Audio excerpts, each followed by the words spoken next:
Tonight, we journey into the thick, smoky, and dangerous world of the medieval tavern. Picture this. No cheerful bards with lutes, no friendly dragons guarding the ale barrels. Instead, think spilled drinks on dirty floors, gambling bets that ended in fights, and strangers who'd either become your friend or rob you blind when you passed out. The real tavern walked a thin line between a cozy fire and total chaos, where staying alive mattered more than any fantasy book ever told you. Forget what games and movies have shown you. So before you get comfortable, take a moment to like a video and subscribe it, only if you genuinely enjoy what I do here. And let me know in the comments where you are tuning in from and what time it is for you. It's always interesting to see who's joining us. Now dim the lights. Close your eyes and get comfortable. We're getting started. The night is growing darker. And with it, the tavern grows more dangerous. The fire burns lower now, casting long shadows across the wooden floor. More people are drinking, and their voices get louder with each cup of ale. Their movements become less careful, more aggressive, as the alcohol takes control of their minds and bodies. A man sits at the corner table, and his face is red with anger. He has lost money in a dice game, too much money, and he believes someone cheated him. His fists are clenched tight on the table, and his eyes never leave the other player's face. When that man laughs at something, perhaps at nothing at all, it's enough to break the tension, like a snapping rope. Words turn into shouts, and shouts turn into pushing. Before anyone can stop them, they are fighting. Tables shake and wooden cups crash to the floor, spilling ale everywhere. The other people in the tavern move away quickly, though some move closer to watch. Drawn by that dark part of human nature that wants to see conflict unfold, the tavern keeper arrives fast, moving with the confidence of a man who has stopped 1,000 fights before this one. He is large and strong, with arms thick from years of carrying barrels and managing difficult situations. Enough! His voice cuts through the noise like a blade through cloth. The fighters freeze and look at him, breathing hard, their anger still hot, but suddenly controlled by respect and fear. They know this man's authority. Inside these walls, his word is law. If they don't obey, they'll face serious consequences, removal from the tavern or being banned from every establishment in town. But not all dangers are so obvious or so loud. While everyone watches the fight, a woman with quick, practiced hands moves through the crowd like a shadow. She is a pickpocket, and this chaos is her opportunity. Her fingers slip into a merchant's belt pouch and remove a handful of coins before he even knows she's near him. He's too busy watching the fight, too distracted to feel the gentle tug at his waist. By the time he discovers his loss, probably hours from now, she will be long gone. Smart travelers learn quickly to hide their money well.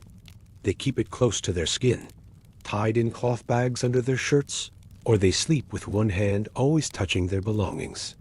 This isn't paranoia, it's survival. Thieves work in taverns every single night, looking for drunk people, tired people, or people who trust strangers too easily. There are other dangers that hide in plain sight. A friendly stranger might buy you a drink, smiling and telling jokes, making you feel welcome in this strange place. But that drink might be dangerous historical records. Mention substances that caused unwary travelers to fall into deep sleep and lose their belongings when they woke. This happened more often than anyone wanted to admit. Women traveling alone faced additional challenges in crowded public spaces like taverns. Smart women traveled with male companions or in groups for safety, as was common practice in medieval society. They kept to the edges of rooms and avoided drawing unnecessary attention to themselves. The tavern keeper does his best to maintain order, walking between the tables with watchful eyes. But he cannot see everything or prevent every problem.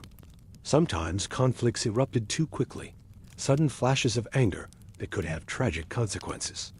Historical court records tell us about many such incidents, men who lost their lives over gambling debts, over insults, or misunderstandings that escalated too quickly in the heat of the moment. As the hours pass and midnight approaches, tensions grow thicker in the air, like smoke from the fire. More alcohol means less thinking, less control, less caution. Small problems that could be solved with words in the afternoon become serious confrontations after midnight. The wise traveler stays alert and watchful. He sits with his back to the wall and his face to the door. He drinks enough to seem friendly, but not enough to lose his judgment. He knows that survival in a place like this means being more careful, more aware, and more ready to leave than everyone else in the room. Finally, after what feels like an eternity of noise and chaos, the tavern begins to quiet down. Those who were injured have been helped outside or taken to rooms. Broken furniture sits piled in the corner, waiting to be repaired tomorrow. The floor shows evidence of the evening's activities, spilled drinks, and dropped food scattered across the rushes. Everyone remaining is exhausted now, heavy-lidded and ready for sleep, and the few candles still burning cast a softer, gentler light than before. But the question remains, where will you sleep? You approach the tavern keeper, who is cleaning the bar with a cloth. You ask about a room for the night, and he names his price without looking up. It's not cheap a significant portion of your travel budget, but what choice do you have? Sleeping outside in the medieval night means facing dangers from cold, from thieves waiting in dark alleys, or from wild animals that prowl the edges of towns. You hand over the coins and receive a nod of acknowledgement in return. He leads you up a narrow, wooden staircase that creaks with every step, and you wonder how many thousands of feet have climbed these same stairs over the years. The room, he shows you, is not what we would call a room in our modern world. It's a large open space under the sloping roof, with small windows that let in drafts of cold air. There are no private chambers here, no locked doors, no personal space. Privacy is a luxury that doesn't exist for common travelers. 8 people are already here, maybe 10, strangers to each other and to you, lying on simple beds that line the walls, and you must share a bed with them. This is normal, expected, unavoidable in this time. You might find yourself lying next to a snoring soldier who smells of horses and leather, a man who hasn't bathed in months because bathing is considered unhealthy by medieval medical understanding, or perhaps a nervous merchant who keeps one hand on his money bag all night, shifting and turning, never truly sleeping because he trusts no one, or a farmer whose boots carry evidence of his work in the fields. The beds themselves are simple, wooden frames with ropes stretched tightly across them to create a surface. On top of these ropes sits a mattress, though calling it a mattress is generous. It's really just a large cloth bag stuffed with straw, or if you're lucky, with old feathers from chickens and geese. These mattresses are rarely washed or cleaned, used by hundreds of travelers over months or even years, and they harbor insects, as was common in medieval times. Fleas lived in the straw bedding, a widespread issue in medieval accommodations that affected all travelers. You'll wake up with small red bites that itch. Bedbugs lived in the fabric, becoming active at night, another common problem in this era. By morning, you'll have more bites, and there's little you can do to prevent it. Everyone who travels and stays in public accommodations deals with this reality. Mice and rats live in the walls and under the floorboards, as they do in most medieval buildings. At night, you hear them moving around, scratching and squeaking in the darkness. Sometimes they cross the floor, their tiny feet pattering on the wood. These rodents are simply part of medieval life, present in nearly every building of the time. The sounds of the night surround you. Someone near you snores deeply, a rumbling sound that never stops. Another person coughs repeatedly, and you hope it's just a cold and nothing more serious. From other rooms and from downstairs, you hear voices, people still talking, conducting business or conversation in the late hours. The building is old, and the walls are thin, so sounds carry easily through the structure. Sleep comes slowly. You keep your money bag tucked under your head, like a pillow, or tied tightly to your belt, because theft doesn't stop when the sun goes down. Some travelers make it a practice to sleep lightly, staying somewhat alert even while resting. This isn't just caution, but a learned survival skill from years of travel. And when nature calls in the middle of the night, what do? There's no bathroom in this room. You must make your way down the dark stairs and outside to the privy, a small wooden structure built over a pit. In winter, this journey is freezing cold. In summer, the outdoor facilities were particularly unpleasant, as sanitation standards were very different from today. Many people choose alternatives rather than making that uncomfortable journey. Dawn finally arrives, pushing weak gray light through the small windows. You open your eyes and immediately check your belongings, counting your coins and checking that everything is still in place.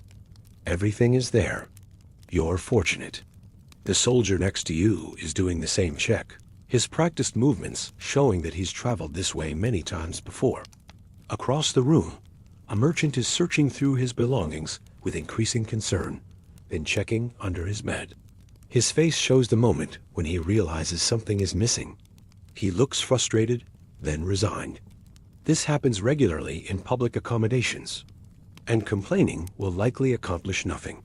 Some of the people who were here last night are already gone, having left before the sun rose to continue their journeys. Others are still sleeping deeply, exhausted from drinking or from long days of travel. An old man in the corner bed hasn't moved at all, and you wonder for a moment about his condition. In medieval times, people sometimes passed away in their sleep from illness, from age, or from the general hardships of life in this era. The tavern keeper will check on everyone later. You gather your things and prepare to leave this room. You survived the night. Many people did. Some lost their money to thieves. Some caught illnesses from the close quarters and poor sanitation. This was simply life in a medieval tavern, a place where you came because you had no other choice, where community and commerce existed side by side, where you could find warmth and shelter and human connection all in the same evening. Picture yourself hours earlier, before the tavern door ever opened before you. You're walking along a medieval road, and the sun is dropping toward the horizon like a stone falling into dark water. The temperature is falling with it, and you pull your cloak tighter around your shoulders. Your feet hurt from walking since dawn. Your stomach is empty, and you're beginning to understand why experienced travelers look so worn and worried. That medieval roads are not the safe, paved highways of our modern world. They're little more than dirt paths, worn smooth in some places by countless feet and wagon wheels, but rough and dangerous in others. After rain, they turn into rivers of mud that can swallow your boots and make every step an exhausting battle. In dry weather, the dust rises in clouds that coat your throat and make breathing difficult. And regardless of weather, they're full of hazards that can end your journey permanently. The forests press close on both sides of the road, dark and deep and full of movement. Your hand keeps moving to the knife at your belt, checking that it's still there, still ready. You've heard the stories that every traveler hears, tales of bandits who wait in these woods, watching the roads for lone travelers or small groups who look vulnerable. These aren't the romantic robbers of legend who steal from the rich and give to the poor. These are desperate men who survive by robbing travelers. And historical records show that such encounters often ended tragically for those who couldn't defend themselves or escape. The forests hold other dangers too. Wolves still roam freely in medieval Europe, and they're not afraid of humans when they're hungry enough. Bears live in the deeper woods, and while they usually avoid people, a surprised bear or a mother with cubs is extremely dangerous. Even smaller animals pose risks. A spooked wild boar can cause serious injury with its tusks. And disease from animal bites was a serious concern in an age before modern medicine. But perhaps the most unpredictable thing on a medieval road is other travelers. You never know who's walking behind you or coming toward you on the path. That pilgrim with his staff and holy symbols might be genuine, or he might be a thief in disguise, using his religious costume to get close to trusting victims. Those merchants traveling together might be honest traders, or they might be looking for opportunities when the road is empty and no witnesses can see. Even soldiers, men who are supposed to protect travelers, can be unpredictable when they're between wars and desperate for money. The light is fading faster now, and this is when the worry really sets in. Night on a medieval road is not just uncomfortable, it's genuinely dangerous. The temperature will drop significantly once the sun is completely gone, and your traveling clothes won't provide adequate protection. The darkness makes every danger worse. You can't see potential threats approaching. You can't see holes in the road that might cause injury. You can't see wild animals until they're very close. Some travelers try to camp beside the road, building small fires to keep warm and hopefully discourage animals. But a fire is also a signal that tells anyone within miles exactly where you are. And sleeping in the open means waking up, if you wake up at all, covered in dew, cold and miserable, possibly developing illness from exposure to the elements. This is why taverns exist, and why travelers will pay almost any price to reach one before darkness falls. The tavern is not a luxury or a treat. It's survival. It's the difference between seeing tomorrow and becoming another tragic story told in taverns. A warning to other travelers about the dangers of the road dot as the last light fades from the sky. You see it, the tavern sign swinging in the evening breeze. It might show a bunch of grapes painted in faded colors, indicating that wine is sold here. Or perhaps a boar's head, or a simple bush tied to a pole, which in medieval symbolism means ale is available. The sign barely matters. What matters is the warm light glowing in the small windows, the sound of voices and laughter drifting through the heavy wooden door, the promise of fire and food and relative safety. You're not the only one rushing toward this refuge. Other travelers are converging on the tavern from different directions, all driven by the same urgent need to get inside before full darkness falls. A merchant with a pack horse moves quickly, despite his obvious exhaustion. A group of pilgrims walks together, their faces showing relief as they near the door. Everyone understands the stakes. Everyone knows the importance of finding shelter in time. The building itself is larger than most houses in the area, built specifically to accommodate travelers. It's made of dark wood and stone, with a thatched roof that looks old but solid. Smoke rises from a chimney, and you can smell it even from here, wood smoke mixed with cooking meat and the yeasty scent of brewing ale. These smells mean civilization, safety, human community. They mean you've made it through another day, that the tavern keeper has hung lanterns beside the door, creating a pool of welcoming light that feels like a gift after hours of fading twilight and gathering darkness. These lanterns serve a practical purpose. They help travelers find the building, but they also serve a symbolic one. They say, you're not alone anymore. You've reached a place where humans gather, where rules exist, where the wild darkness is kept outside. Different types of establishments serve different types of travelers, and knowing the difference can save you money and ensure you find appropriate accommodation. An inn is the most expensive and usually the safest option. These are substantial buildings that offer beds, food, drink, and stables for horses. The rooms might be shared, but at least there are actual rooms and actual beds. Inns cater to merchants, wealthy pilgrims, and others who can afford their higher prices.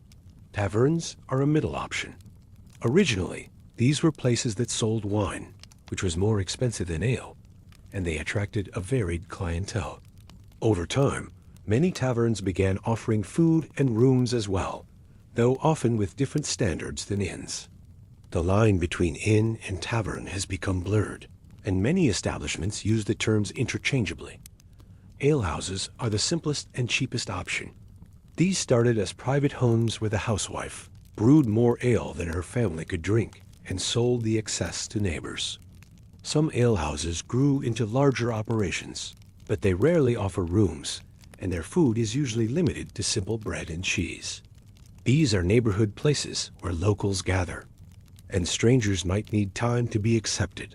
Looking at this building, you're fairly certain it's a tavern substantial enough to offer rooms, but not grand enough to be a proper inn. This means the price will be manageable, though the conditions will be basic. You adjust your pack on your sore shoulders, check that your money is secure in its hidden pocket, and prepare to enter this new world with its own customs and challenges. The door is made of thick oak, scarred and stained from decades of use. You can hear the activity from inside more clearly, now voices raised in conversation. Someone singing, the clatter of wooden cups on wooden tables. And under it all, a steady hum of human activity that never quite stops. You take a deep breath, tasting the smoky air, and reach for the iron-handled dot. This is the threshold, the boundary between the wild world outside and the civilized world inside. You've survived the road, which is an accomplishment not everyone can claim. Now you must navigate the tavern, which requires a completely different set of skills and awareness.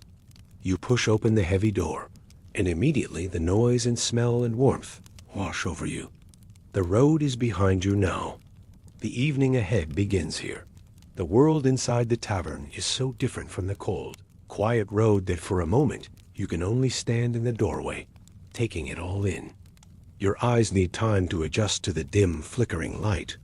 Your ears work to separate individual sounds from the general noise. Your senses process many different smells arriving at once. This is not the clean, organized space you might have imagined. This is something more authentic, more alive, more human in all its complexity. The world inside the tavern hits you all at once, a wall of sensation so different from the quiet road that you almost step back. But you force yourself forward and let the heavy door close behind you, cutting off the cold night air and trapping you in this new environment with its own rules and rhythms. The first thing that strikes you is the smell. It's not one smell, but a complex mixture that tells the story of this place more clearly than any words could. There's the sharp tongue of wood smoke from the great fireplace that dominates one wall, smoke that has nowhere to go except slowly up toward the rafters and out through gaps in the thatched roof. Mixed with that is the yeasty, slightly sour scent of ale, not just the ale being drunk now, but decades of spilled ale that has soaked into the wooden tables, the earthen floor, the very walls themselves. There's the smell of cooking meat, something roasting over the fire or stewing in a pot, and your empty stomach responds immediately with a painful reminder of how long it's been since you ate. But underneath these almost pleasant smells is something earthier, less comfortable, the scent of unwashed bodies pressed together in a warm space.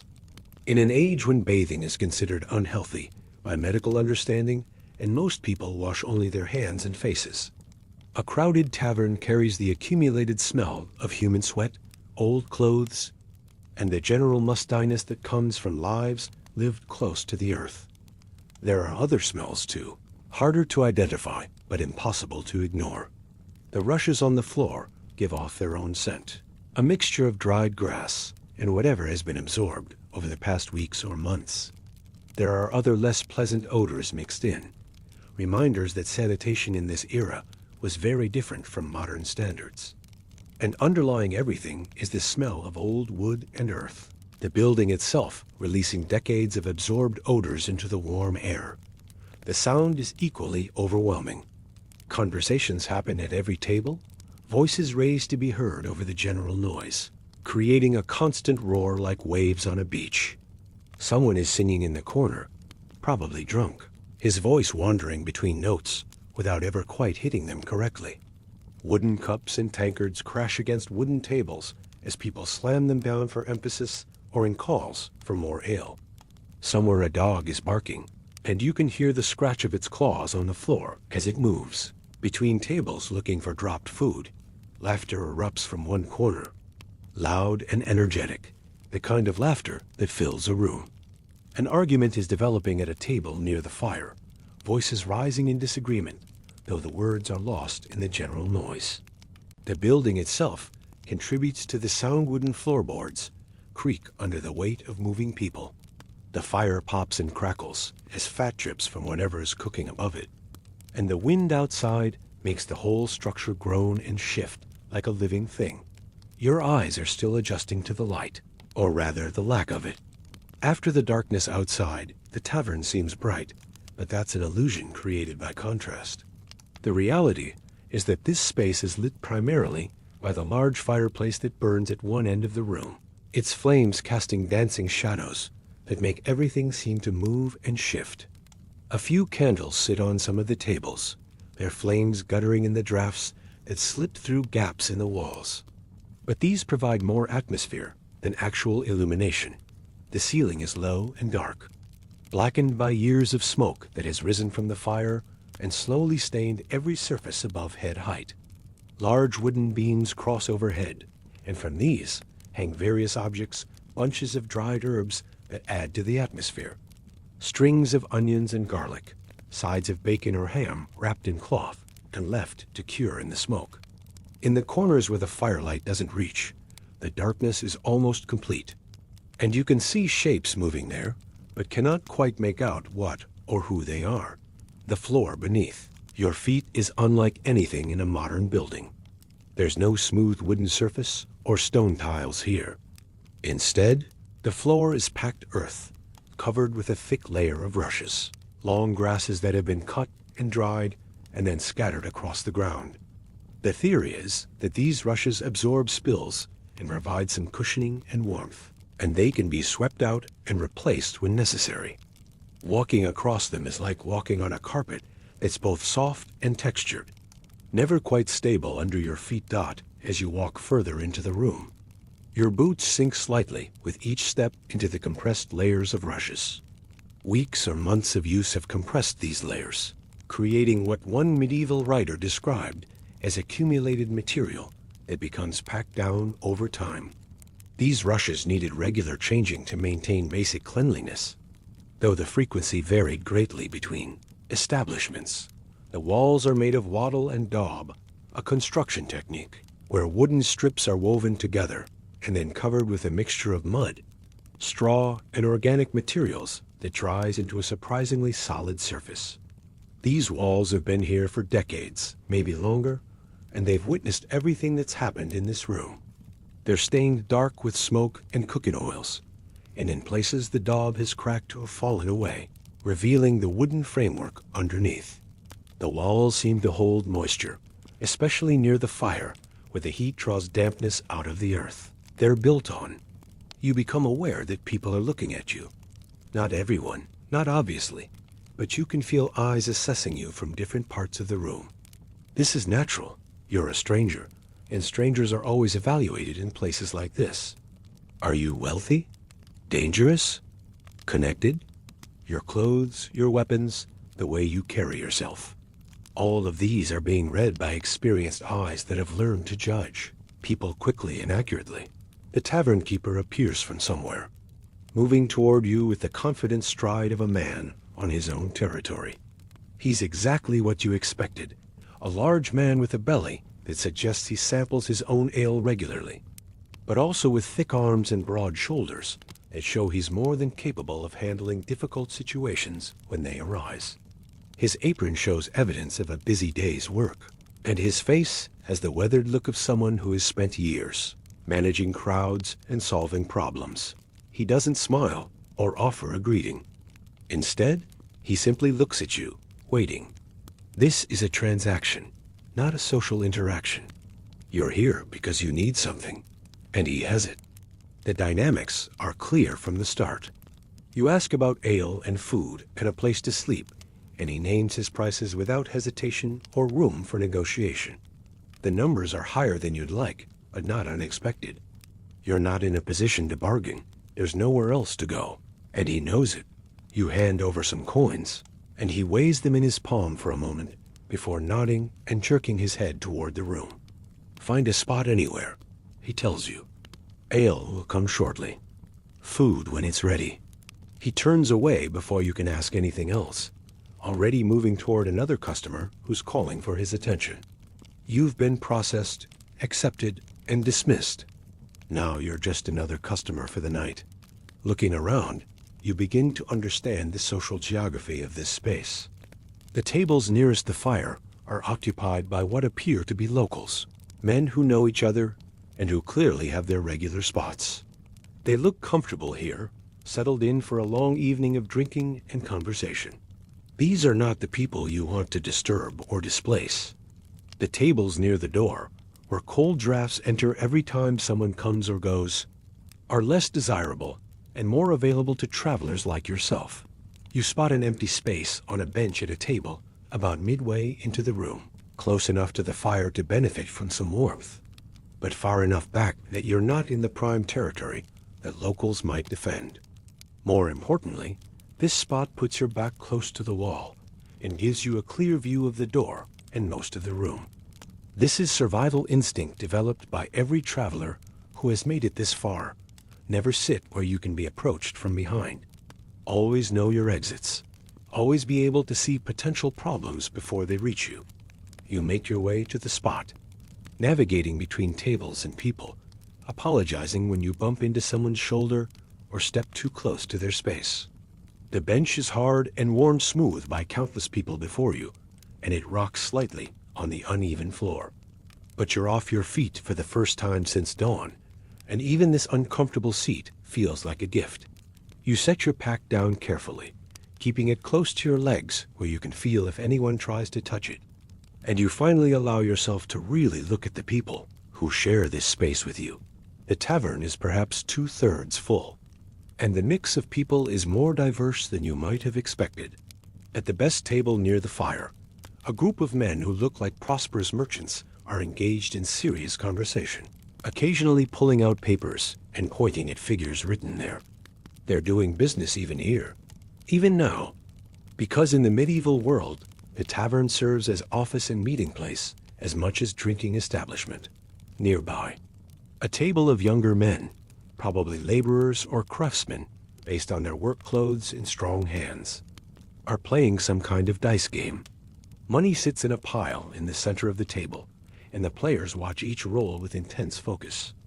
These games can become expensive quickly, and you've already witnessed tonight what happens when disagreements arise over games of chance. At a corner table, a group of pilgrims sits together, their worn traveling clothes and the badges sewn onto their hats, marking them as people on a religious journey. They're eating quietly, not drinking much, probably trying to conserve their money for the long road still ahead of them. Pilgrims are generally good people to sit near. They're less likely to cause trouble or attract it, and they might share useful information about the road ahead. Along the wall opposite you, several men sit alone at separate tables.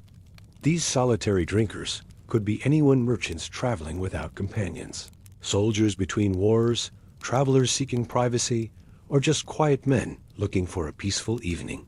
You make a mental note of their positions and try to read their intentions from their body language and the way they watch the room. Women are present, but not many. A few serving girls move between tables, carrying jugs of ale and platters of food, navigating through the crowded space and managing demanding customers with practiced ease. An older woman, probably the tavern keeper's wife, works behind a counter at the back, slicing bread and filling bowls with something from a large pot. One or two women sit at tables with men, though whether they're wives, traveling companions, or business associates is impossible to tell from here. The tavern keeper's wife catches your eye and gestures at you, asking without words if you're the new customer her husband mentioned. You nod, and she begins preparing your meal, ladling something from the pot into a wooden bowl. A younger girl, maybe the couple's daughter, picks up a heavy clay jug and starts moving toward your table, presumably carrying the ale you've paid for. You settle into your seat and try to relax while staying alert, a difficult balance that travelers must master. The warmth from the fire is reaching you now, and you can feel your cold, stiffened muscles beginning to loosen. The noise that seemed overwhelming when you entered is becoming more familiar, breaking down into individual conversations and sounds that you can process and filter. The smells are still strong, but your senses are adapting, moving them from active awareness to background presence. This is your home for the night. This smoky, noisy, crowded room full of strangers who might be friends or simply fellow travelers. You've made it off the dangerous road and into relative safety, though as you're already learning, the tavern has its own challenges that are just different in nature. The evening is just beginning, and already you can sense the energy in the room building towards something.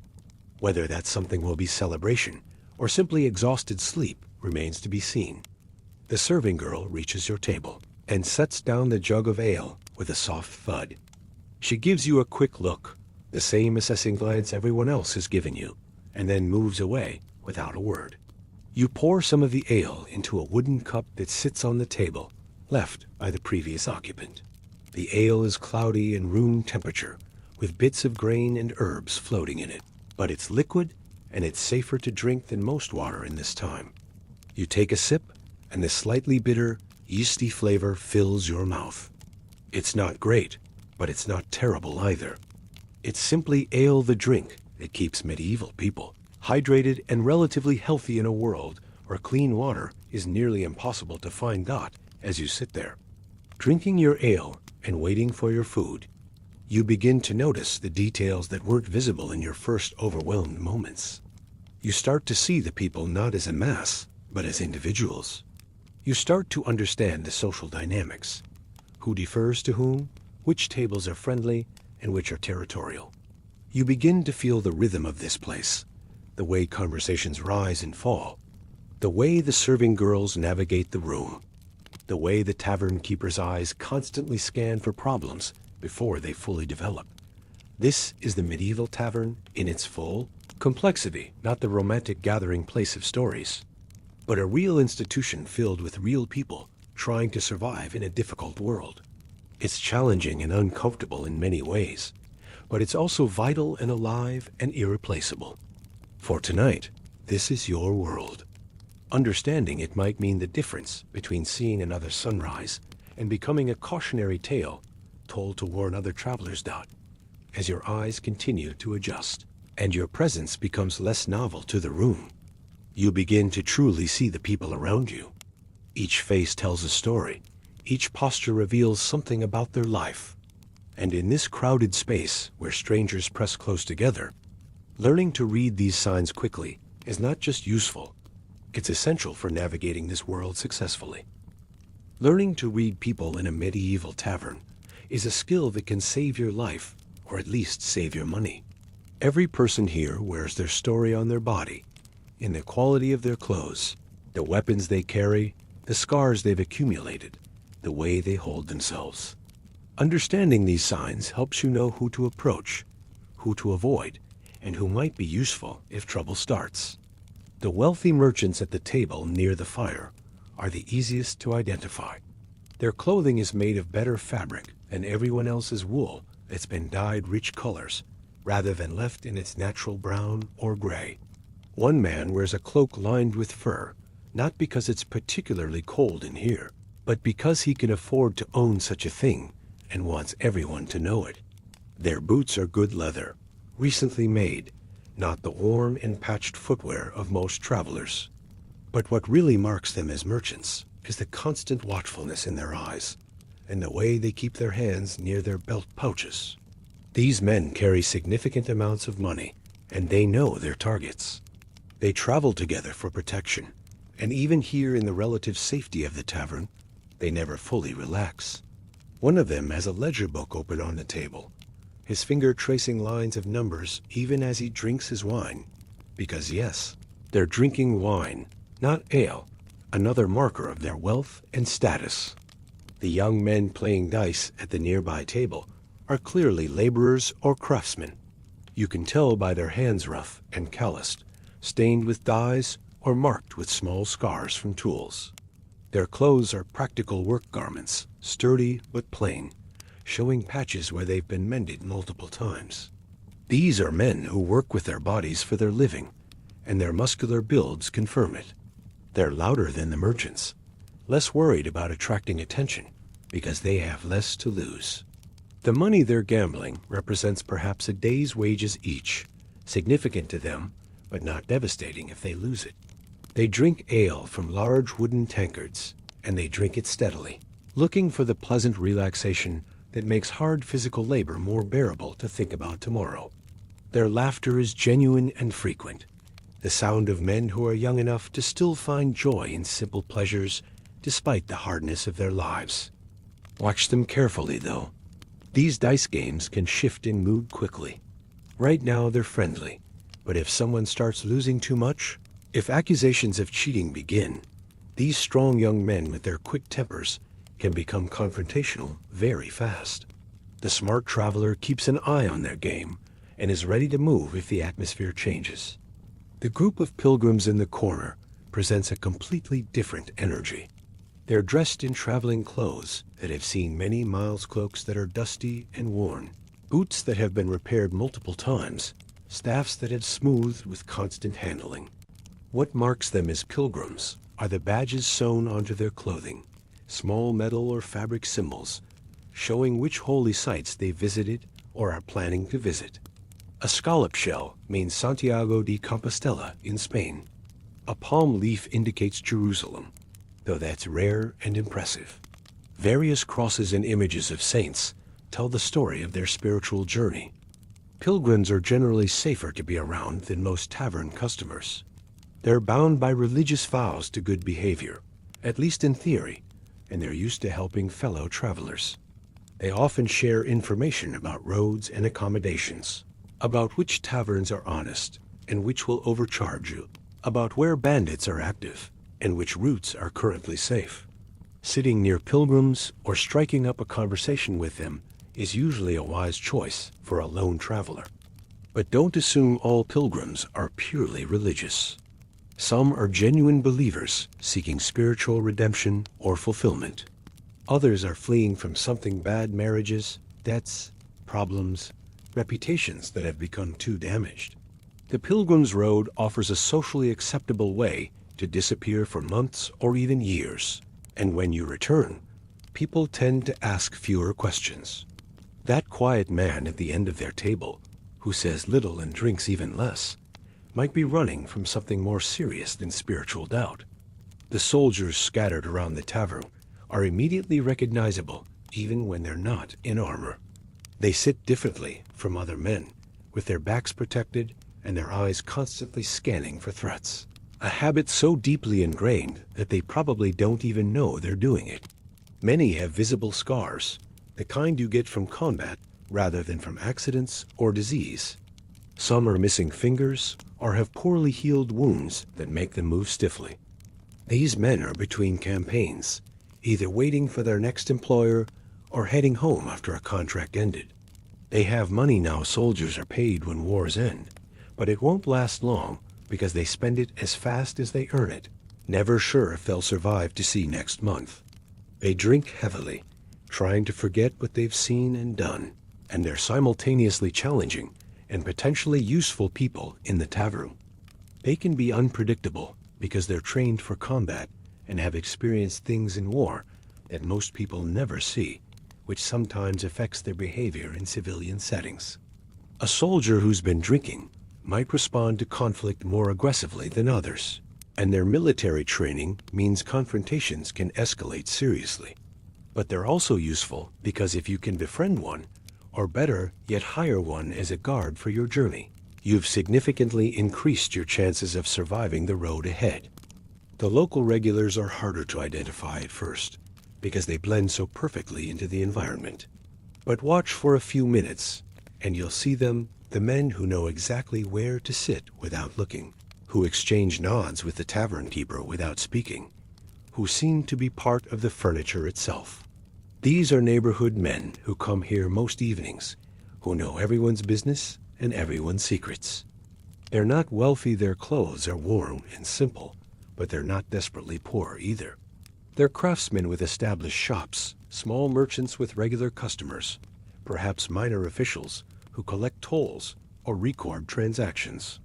They come to the tavern not because they need shelter, but because this is their social club, their news source, their entertainment. The tavern is where they learn what's happening in the wider world, where they conduct informal business, where they escape from wives and children for a few hours.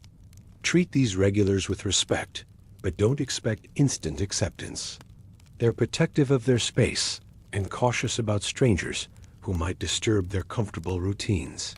If you're going to be in town for more than one night, it's worth trying to slowly gain their acceptance, perhaps by buying a round of drinks or by having useful news to share.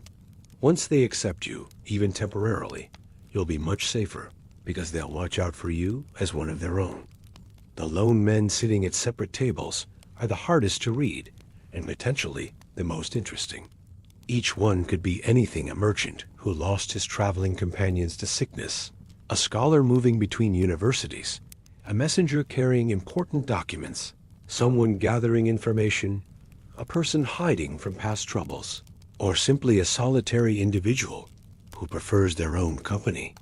One man sits with a book open before him, though the light is too dim to read comfortably.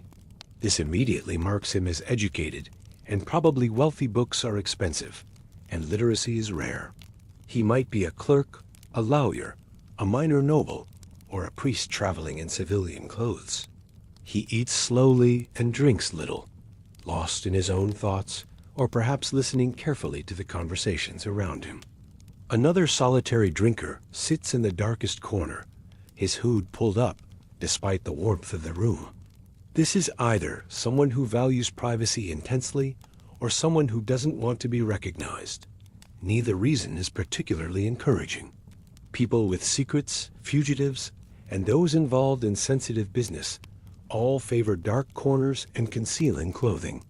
Or he might simply be a man so scarred or marked by illness that he prefers to hide his face from casual view. Either way, it's probably best to leave him alone. The women in the tavern occupy complex and sometimes difficult social positions. The serving girls are clearly employees, wearing simpler versions of regular clothing and moving with the practiced efficiency of people who do this work every day. They're skilled at reading customers quickly, knowing who to joke with, who to avoid, who will tip generously, and who might be difficult customers. These women develop strategies for managing their work, staying efficient, knowing exactly where the tavern keeper is at all times in case they need support or guidance. It's demanding work that requires constant awareness, and the pay is modest, often supplemented by tips. Some serving women are family members of the tavern keeper. Others are hired employees who might also work in other establishments or have other sources of income. The older woman working behind the counter, almost certainly the tavern keeper's wife, holds real power in this establishment. She manages the kitchen, supervises the serving staff, keeps track of supplies and expenses, and often makes decisions about who gets served and who doesn't. Her husband might be the public face of authority, but she's the one who keeps everything running. Displease her, and you might find your food arriving late or your requested room suddenly unavailable. The one or two women sitting at tables with men present more complicated situations. They could be wives traveling with their husbands, though this is less common. Most wives stay home managing households, while husbands travel for business. They could be daughters or sisters accompanying male relatives. They could be women conducting various types of business, as some women did work independently in medieval commerce, though this was uncommon and often viewed with suspicion. Medieval society unfairly judged women traveling alone or appearing in taverns alone, suspecting improper behavior regardless of their actual character or intentions. This was a deeply unjust social prejudice that women had to navigate carefully. Women were supposed to be protected, supervised, kept safe at home, according to the social norms of the time. Smart women navigated these prejudices by using male protection when they could and maintaining very proper behavior when they could not. One woman at a corner table catches your attention. She's dressed well, but not extravagantly, and she's dining alone unusual enough to be noteworthy. She might be a widow traveling on business related to her late husband's affairs, one of the few situations where a woman traveling alone is considered somewhat acceptable. Or she might be a woman of property in her own right, perhaps running an inn or shop in another town. Or she could be a woman who has simply decided that social conventions matter less to her than independence, a risk-taker who's willing to endure gossip and suspicious looks in exchange for autonomy. Scattered throughout the room are children and young teenagers, some working as helpers for the serving staff, others simply present because this is where their family works and lives. Medieval childhood is shorter than modern childhood by age 7 or 8. Most children are working in some capacity, and by 12 or 13, they're doing adult labor. These children move through the tavern with surprising confidence, carrying trays, wiping tables, refilling ale jugs, and learning the family business from the inside. The dogs that wander between tables are semi-wild scavengers that nobody quite owns, but everyone tolerates. They clean up dropped food, provide some entertainment, and serve as an early warning system when strangers approach the building. The tavern keeper removes them periodically when they become too numerous or too aggressive, but they always drift back in. This is their territory as much as anyone's. As you study all these people, you begin to understand that the tavern is a social ecosystem with complex relationships and unwritten rules. Everyone here has a role, a place, a reason for being present. The merchants conduct business. The laborers relax after hard work. The pilgrims rest on their journeys. The soldiers spend their pay. The locals maintain their community bonds. The tavern staff earn their living. And travelers like you pass through, briefly part of this world, but never quite belonging to it. Understanding where you fit in this social landscape is crucial. You're a temporary member, an outsider who must navigate carefully to avoid giving offense or appearing to be a threat or a target. Watch more than you talk. Listen to conversations without obviously eavesdropping. Accept the social hierarchy without challenging it. Be friendly, but not intrusive. Generous, but not foolish. Alert, but not paranoid. The people in this room are not characters in a story. They're real individuals with hopes and fears and problems just like yours. That merchant worrying about his money has a family depending on him to return safely with profits. The young laborers gambling their wages are trying to make their hard lives feel worth living for a few hours. The pilgrims are seeking something redemption, escape, meaning that their ordinary lives didn't provide. The soldiers are trying to process things no person should have to experience. Even the tavern keeper and his family are balancing on the edge of success and failure, one bad harvest or one serious incident away from losing everything. This understanding helps you navigate the tavern successfully. These aren't obstacles or resources. They're people, as vulnerable and complicated as you are, all trying to survive in a difficult world. Treat them with respect, and most will respond in kind. Treat them as marks or threats, and you'll find yourself isolated and possibly in danger. The food finally arrives, a wooden bowl containing something that steams and smells rich and savory, accompanied by a chunk of dense bread. Your stomach, empty since dawn, responds with almost painful enthusiasm. But before you eat, you take one more look around the room, noting faces and positions, checking that your path to the door is still clear, confirming that your belongings are secure. Only then do you begin to eat, keeping your attention divided between the meal and the ever-changing landscape of human activity around you. Block 5. Food and drink, the fuel of medieval life. The wooden bowl in front of you steams gently, releasing smells that make your empty stomach clench with anticipation. But before you take that first spoonful, it's worth understanding what you're about to consume and why the medieval relationship with food and drink is so fundamentally different from anything in our modern experience. In the world you've left behind, water flows clean from taps, food comes wrapped in sanitary packaging, and we trust that what we eat won't make us sick. In this medieval tavern, none of those assumptions hold true. Water is potentially dangerous. Food is a gamble. And the ale that sits in your cup might be the safest thing you consume all day, despite tasting nothing like modern beer and containing particles of grain that you have to strain through your teeth. Let's start with why everyone here is drinking alcohol instead of water. It's not because medieval people are all drunkards, though that's a common modern misconception. It's because water in medieval towns and cities can be genuinely unsafe to drink. Rivers serve multiple purposes. They're highways for boats, dumping grounds for waste, places where animals drink and leave waste, and sources of water for drinking and cooking. The same river that brings you drinking water has already flowed through other towns upstream, collecting their waste and problems. Wells are somewhat better, but still risky. They're often located too close to cesspits or graveyards, allowing contamination to seep through the soil. Even rainwater collected in barrels becomes a breeding ground for bacteria and mosquitoes after a few days. People don't understand germ theory yet. That won't be discovered for another few centuries. But they understand cause and effect. They've noticed that people who drink beer and ale tend to get sick less often than people who drink water. The reason is simple, though they don't know the science behind it. Brewing ale requires boiling water, which kills most of the dangerous bacteria. The fermentation process produces alcohol, which further inhibits bacterial growth.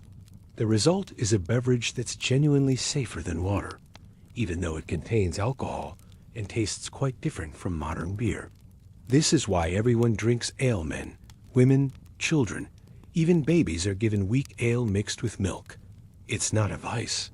It's survival.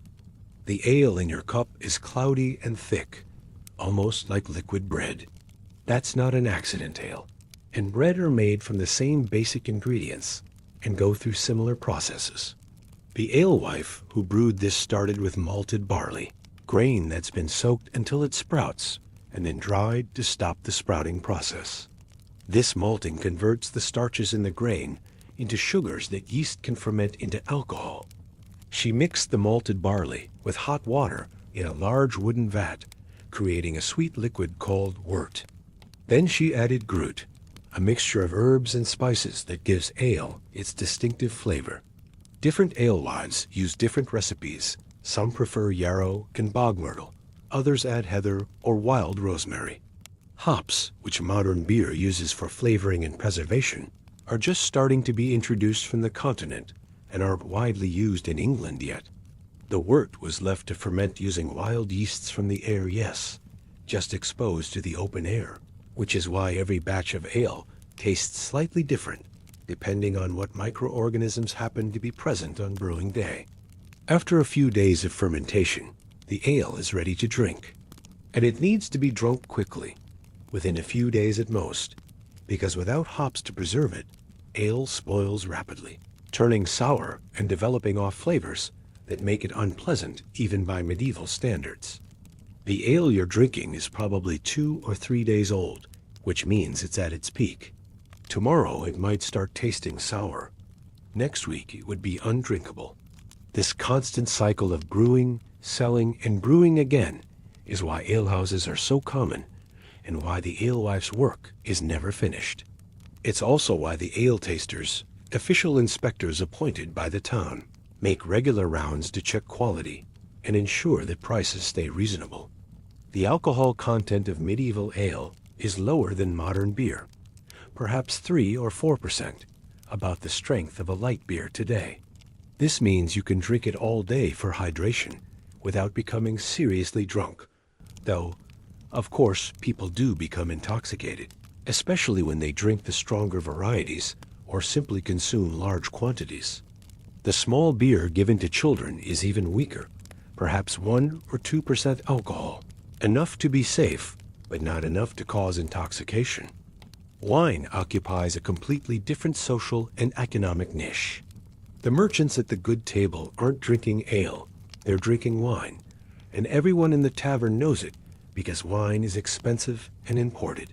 England's climate isn't ideal for growing grapes, so most wine comes from France, Spain, or the Rhine region of Germany. A gallon of decent red wine from Gascony costs about 3 pence, twice the price of good ale. Rhenish wine can cost 6 to 8 pence per gallon, making it a true luxury item.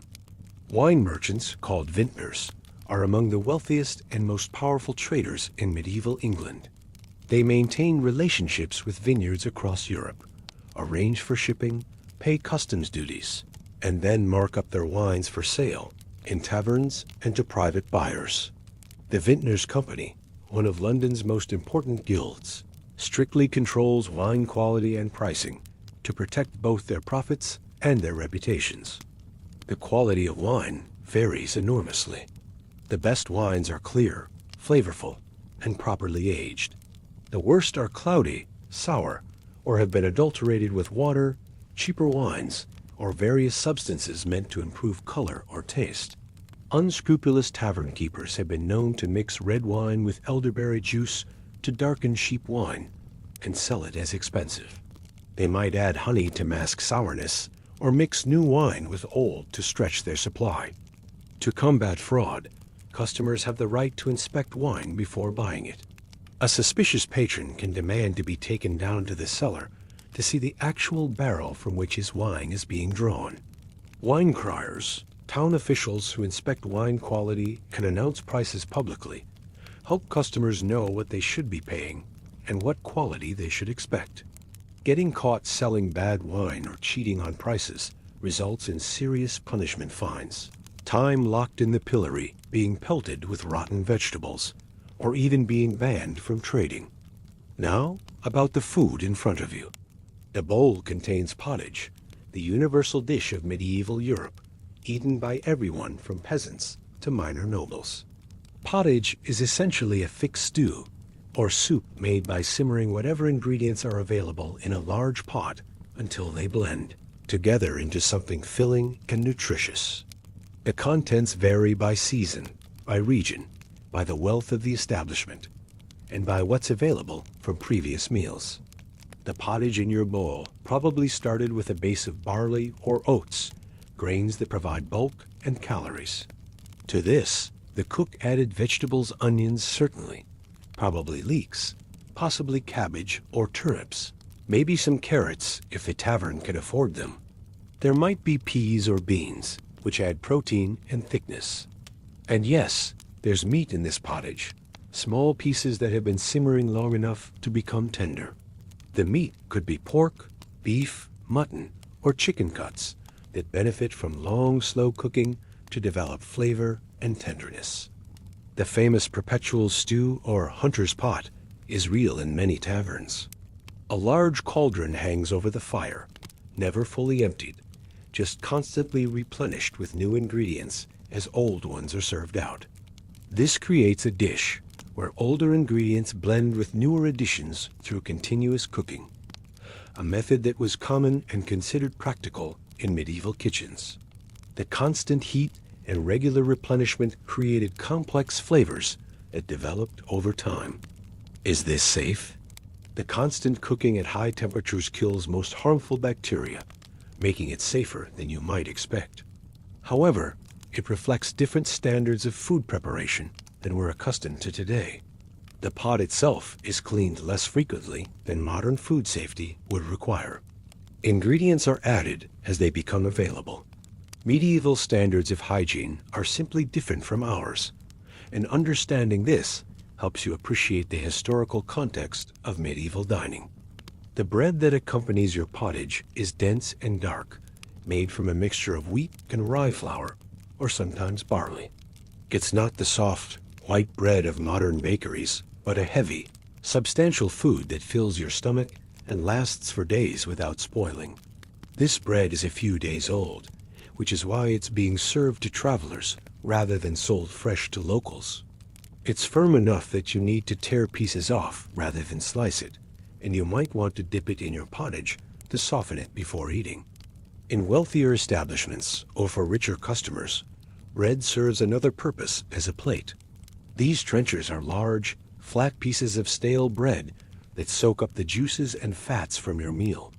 After eating, the trencher itself, now soaked with gravy and flavors, might be eaten as a final course, or more commonly, collected and given to the poor who wait outside the tavern for such charity. It's an elegant solution to dishwashing no plates to clean because the plate got eaten or given away. The quality of food in taverns varies considerably. The best taverns serve genuinely good meals, fresh bread, well-prepared pottage with quality meat, perhaps roasted chicken or fish on Fridays and other fast days when church law forbids eating meat. Less reputable establishments serve simpler fare, made from whatever the cook could acquire at reasonable prices, seasoned to enhance flavor and palatability. Spices serve important purposes beyond flavoring food. Pepper, ginger, cinnamon, and other spices enhance flavors and help preserve ingredients. As medieval cooks learned through experience, even if they didn't understand the science behind it. Of course, spices are expensive, imported from distant lands at great cost, so only the better taverns and wealthier customers can afford heavily spiced dishes. Fish appears frequently on tavern menus, not just because England is an island surrounded by water, but because the church mandates fish on Fridays, during Lent, and on numerous other holy days throughout the year. Fresh fish is expensive and spoils quickly, so most tavern fish is salted, dried, or smoked for preservation. Salt cod, herring, and eel are common. They're soaked in water to remove excess salt, then cooked in various ways, stewed, baked, or fried in oil. The medieval diet includes less meat than modern Western diets. Meat is expensive and special, eaten on Sundays and feast days, but not daily by most people. What medieval people do eat in abundance is bread and grain-based foods, supplemented with vegetables, beans, and occasional meat or fish. This diet is actually quite nutritious, providing adequate calories and nutrients, though it lacks the variety and food safety standards we expect today. Eating in a tavern involves using your hands for most tasks. Forks don't exist yet in England. They're used in Italy, but haven't spread to Northern Europe. You eat with a spoon for pottage and liquids, with your knife for cutting meat and spearing pieces to your mouth, and with your fingers for everything else. The bread serves as both food and utensil. You tear off pieces to scoop up pottage, or wipe your bowl clean. Table manners exist and are taken seriously, but they're different from modern etiquette. You're expected to wash your hands before eating, though the facilities for this are basic. You should eat with your right hand primarily, keeping your left hand available for other tasks. Keep personal hygiene matters discreet. Maintain proper posture while eating. Don't reach across other diners for food. Don't talk with your mouth full. These rules appear in contemporary etiquette books and are taught to children, showing that medieval people did care about proper behavior even in casual settings like taverns. As you eat your pottage and bread, washing it down with ale, you can feel your body responding to the first real meal you've had since morning. The warmth of the food spreads through you, mixing with the warmth from the fire and the ale to create a pleasant feeling. Your muscles, tense from walking and from staying alert in this strange environment, begin to relax slightly. This is what the tavern offers, not just shelter and drink, but this moment of satisfaction, of basic needs being met, of being warm and fed and temporarily safe. The meal isn't gourmet by any measure. The pottage is salty and hearty. The meat is tough from long cooking. The bread is dense and coarse. But in this moment, it tastes satisfying because you're genuinely hungry and genuinely grateful to have food at all. This is medieval eating, not refined or elegant, but functional and necessary, keeping you alive for another day of travel on roads that show no mercy to the weak or hungry.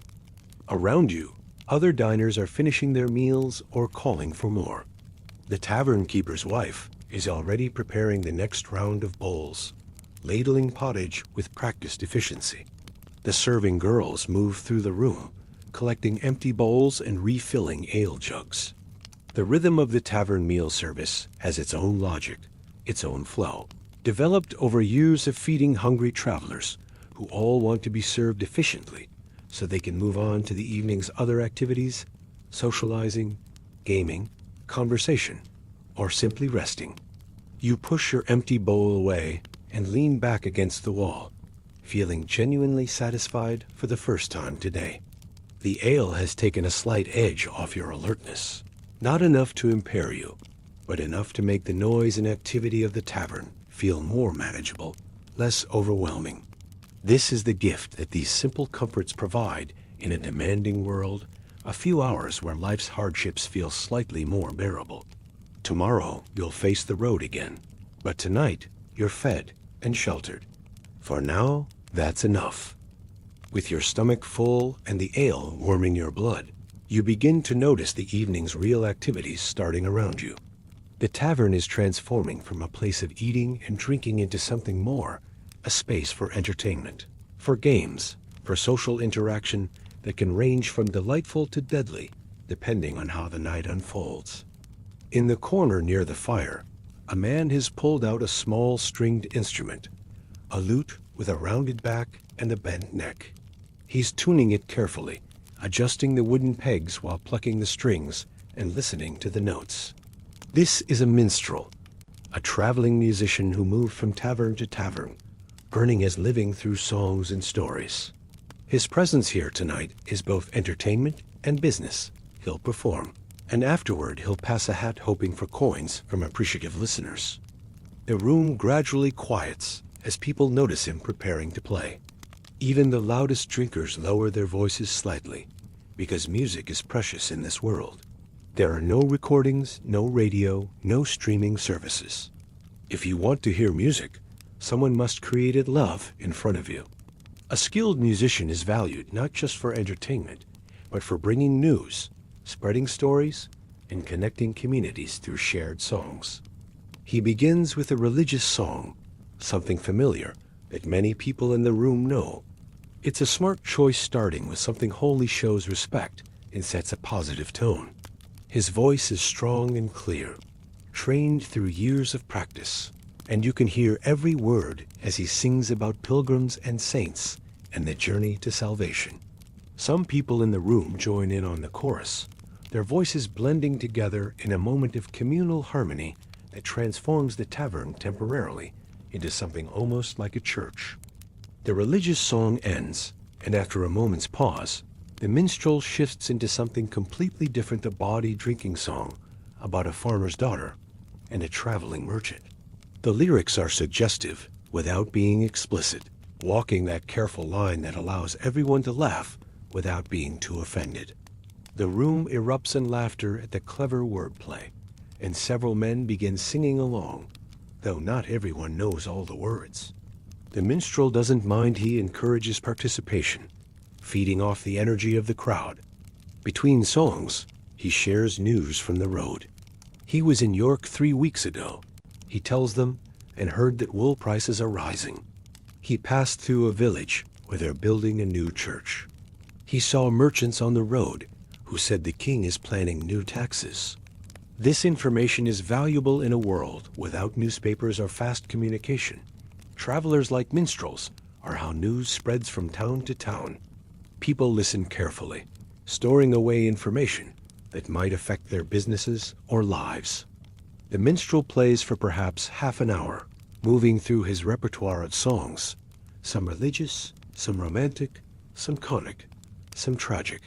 He sings about King Arthur and his knights, about Robin Hood in the forest, about lovers separated by fate. Each song is a story, and he's not just singing but performing, using his voice and expressions to bring the characters to life. When he finishes, the applause is genuine, and coins land in his hat. Not many, because most people here don't have much, but enough that he'll eat well tonight and have a place to sleep. As the formal entertainment ends, the informal entertainment begins. The dice players you noticed earlier are in full swing now, their game becoming more intense as the stakes rise. Dice games are incredibly popular in medieval taverns because they're simple to play, require no special equipment beyond a pair of dice, and offer the thrill of gambling with the illusion that skill matters when really it's almost entirely luck. The most popular dice game is called Hazard, and it has complicated rules that vary from region to region. Essentially, one player becomes the caster and rolls the dice, trying to hit certain numbers while avoiding others. Other players bet on whether the caster will succeed or fail. Money changes hands rapidly as luck swings back and forth, and the excitement at the table rises with each roll. Watching the game, you can see how it hooks people. There's the rattle of dice in a cup, the dramatic moment when they're spilled onto the table, the collective gasp or cheer as everyone sees the result. There's the instant feedback, win or lose, immediately and obviously. And there's always the belief that the next roll will be different, that luck is about to change, that one more game will make everything right. But dice games have a dark side that's becoming visible now. One of the players is losing badly, and his face shows the progression of emotion: surprise at first, then concern, then worry. now approaching desperation. He's lost more money than he probably intended to risk, and he's doing what losing gamblers always do, throwing good money after bad, convinced that he's due for a winning streak that will recover his losses. The other players watch him carefully. Some are sympathetic, remembering times when they've been in the same position. Others are calculating, seeing an opportunity to take more money from someone whose judgment is impaired by alcohol and desperation. The tavern keeper is also watching, ready to intervene if the situation turns violent, but not yet concerned enough to stop the game. Accusations of cheating are common in dice games, and they're starting now. The losing player mutters something about the dice being weighted or the throws being controlled. The other players respond with offended dignity. How dare he suggest they would cheat? The tension at the table rises noticeably, voices getting louder, bodies leaning forward in aggressive postures. This is the moment when games can turn into fights, when entertainment becomes danger. The tavern keeper moves closer, not directly intervening, but positioning himself where he can act quickly if needed. His presence is a reminder that there are rules here, that violence has consequences. The players notice him and pull back slightly from the edge of confrontation. The game continues, but the mood has shifted from fun to serious, from entertainment to something that feels more like warfare. At another table, men are playing tables, what we would call backgammon. This is a more respectable game than dice, because it requires actual skill and strategy.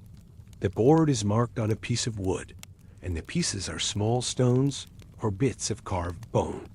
Two players face each other, moving their pieces according to dice rolls, but making strategic decisions about which pieces to move can win. Unlike pure dice games, tables rewards experience and thinking, and the players are focused and quiet, considering their moves carefully. Card games exist, but are less common. Playing cards have been introduced to Europe relatively recently, and they're still exotic and expensive. The cards are hand-painted on parchment or thin wood, making them luxury items that only wealthier establishments would have. When card games do happen, they draw crowds of watchers, because the cards themselves are fascinating decorated, with images of kings and queens and mysterious symbols that mean different things in different games. Other forms of entertainment are happening around the room. Two men are engaged in an intense debate about theology, whether certain church teachings are correct, what happens to souls after death, whether the local priest's interpretation of Scripture is accurate. These debates can last for hours and occasionally become heated, but they're considered acceptable entertainment. Medieval people take religion seriously, and arguing about it is both intellectually stimulating and socially acceptable. At another table, someone is telling a story, not the formal storytelling of the minstrel, but the casual kind where one person holds forth about something interesting that happened to them, or that they heard about. This storyteller is describing a journey he took last year, the strange people he met, the near disasters he survived. His audience listens with varying degrees of attention, some genuinely interested, others just enjoying the sound of a human voice, creating narrative structure out of chaos. A contest of sorts has developed near the bar. Two men are seeing who can drink an entire tankard of ale the fastest. Money has been wagered on the outcome, and a small crowd has gathered to watch and cheer. The competitors lift their tankards simultaneously, tilt back their heads, and pour ale down their throats as quickly as they can swallow. It's not graceful ale spills down their chins and onto their clothes, but it's exciting in a primal way. And when the winner slams down his empty tankard first, the crowd erupts in cheers and groans, depending on which man they bet on. Other simple competitions might include arm wrestling two-men grip, hands and try to force each other's arm down to the table while friends cheer them on. Or riddle contests, where participants take turns asking clever questions and trying to stump each other. Or tests of strength, like seeing who can lift a heavy barrel or hold a weight at arm's length the longest. These informal contests provide entertainment and give men a way to prove themselves without actual violence. The atmosphere in the tavern has shifted significantly since you arrived. Earlier, it was about eating and basic needs. Now it's about pleasure and social bonding and testing boundaries. The noise level has increased as voices rise with excitement and alcohol. Laughter comes more frequently and more loudly. Movement increases as people shift between tables, join different groups, go outside briefly, and return. The energy is building towards something, either a peak of joyful celebration or a tipping point into conflict, and it's impossible to know which until it happens. You notice patterns in how people interact. The merchants stay largely with their own group, occasionally venturing brief conversations with others, but always returning to their comfortable circle. The laborers move more freely, mixing with different groups, making temporary alliances and friendships that might not survive the night, but feel genuine in the moment. The pilgrims remain somewhat separate, participating in the music and stories, but avoiding the gambling and drinking contests. The soldiers drift between groups, sometimes welcome, sometimes creating tension just by their presence. The serving girls navigate this increasingly chaotic environment with impressive skill. They've learned to read moods and anticipate problems. They know when to joke with customers and when to maintain distance. They work together, watching out for each other, signaling warnings when someone becomes too demanding or aggressive. Their job has become more challenging as the evening progresses and customers become more intoxicated, but they handle it with professional competence born from experience. The minstrel has started playing again, this time without the formal performance structure. He's just playing background music, familiar melodies that people might sing along with if they want, but nothing that demands attention. This musical backdrop adds to the tavern atmosphere, filling the spaces between conversations, giving emotional texture to the evening. Sometimes the music is cheerful and light. Sometimes it turns melancholy, and the room's mood shifts with it. Someone produces a simple wooden flute and joins the minstrel, improvising harmonies and counter melodies. The two musicians have never played together before, but they find a common rhythm, their instruments weaving together in spontaneous collaboration. This is how music works in this era: informal, flexible, created in the moment rather than rehearsed. A few people near them begin to dance, nothing formal, just moving to the rhythm, swaying and stepping in patterns that have no names but feel natural. The gambling continues to intensify. The dice game that was concerning earlier has resolved. The desperate player finally ran completely out of money and withdrew from the game, sitting dejected while others continue playing. He's learned an expensive lesson tonight, though whether he'll remember it tomorrow or repeat the same mistakes next time is uncertain. Gambling addiction exists in this era just as in ours, and taverns see many men destroy themselves one roll of dice at a time. At the tables board, one player has achieved victory after a long strategic game. His opponent accepts defeat gracefully, and they shake hands before the winner collects the modest stakes they'd agree upon. This is gambling at its best: friendly competition between equals, stakes that matter but won't destroy anyone, respect and sportsmanship maintained regardless of outcome. It's the kind of gaming that the church tolerates and that tavern keepers encourage, because it brings customers without creating problems. You notice the tavern keeper checking the room constantly, his experienced eyes noting who's drinking too much, which conversations are getting too heated, where potential problems might develop. He's not trying to stop people from having fun. Fun is his business model, but he's trying to prevent the kind of fun that ends with broken furniture, injured customers, or visits from the town watch. It's a delicate balance, and he's walked this line thousands of times. The evening has reached a peak of energy. The tavern is as full as it's going to get, as loud as it's going to get, as alive as it's going to get. This is the moment that many customers came here for, when the ale has loosened inhibitions but not destroyed judgment, when the entertainment is at its best, when the community feeling of shared humanity in a warm space is strongest. For a few hours, the hardships of medieval life fade into background noise, replaced by music and laughter, and the simple pleasure of being among other people. But you also sense that this peak cannot last. Alcohol continues to flow, and with it, the risk that someone will cross from happy drunk to angry drunk, from friendly competition to genuine conflict. The arguments that are playful now might become serious. The gambling that's exciting now might become desperate. The energy that feels celebratory now might turn aggressive. The smart traveler recognizes when the evening has reached its best moment and plans accordingly, either leaving soon or positioning himself to handle whatever comes next. For now, though, you allow yourself to enjoy this moment. The music, the laughter, the feeling of being part of something larger than yourself. This is what taverns offer beyond food and shelter.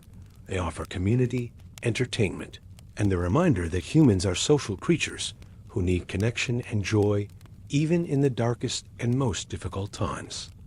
Dawn arrives slowly, pushing weak gray light through the small windows of the tavern's upper room where you spent the night. Your eyes open before you're fully conscious, responding to the change in light and the stirring of other bodies around you. For a moment you are disoriented, unsure where you are, and then memory returns along with awareness of various discomforts. A stiff neck from the lumpy mattress, an ache in your hip from sleeping on your side too long, minor discomfort from the night's accommodation, and a dull headache that might be from the ale, or from sleeping poorly, or both. Around you, the other occupants of the room are in various stages of waking. The soldier who slept beside you is already up, efficiently gathering his belongings with the practiced speed of someone who has woken in strange places countless times. The merchant across the room is carefully counting through his possessions, checking that everything survived the night. One of the younger laborers is still deeply asleep, snoring with the abandon of someone who has nothing to wake up early for. You sit up carefully, and the movement sends new aches through muscles that have stiffened during the night. Your first action is to check your own belongings, the money pouch that you kept tied to your body, the knife in your boot, the pack that you used as a pillow. Everything is present. You breathe a small sigh of relief. Not everyone in this room will have the same good fortune this morning. The merchant's increasingly frantic searching confirms this.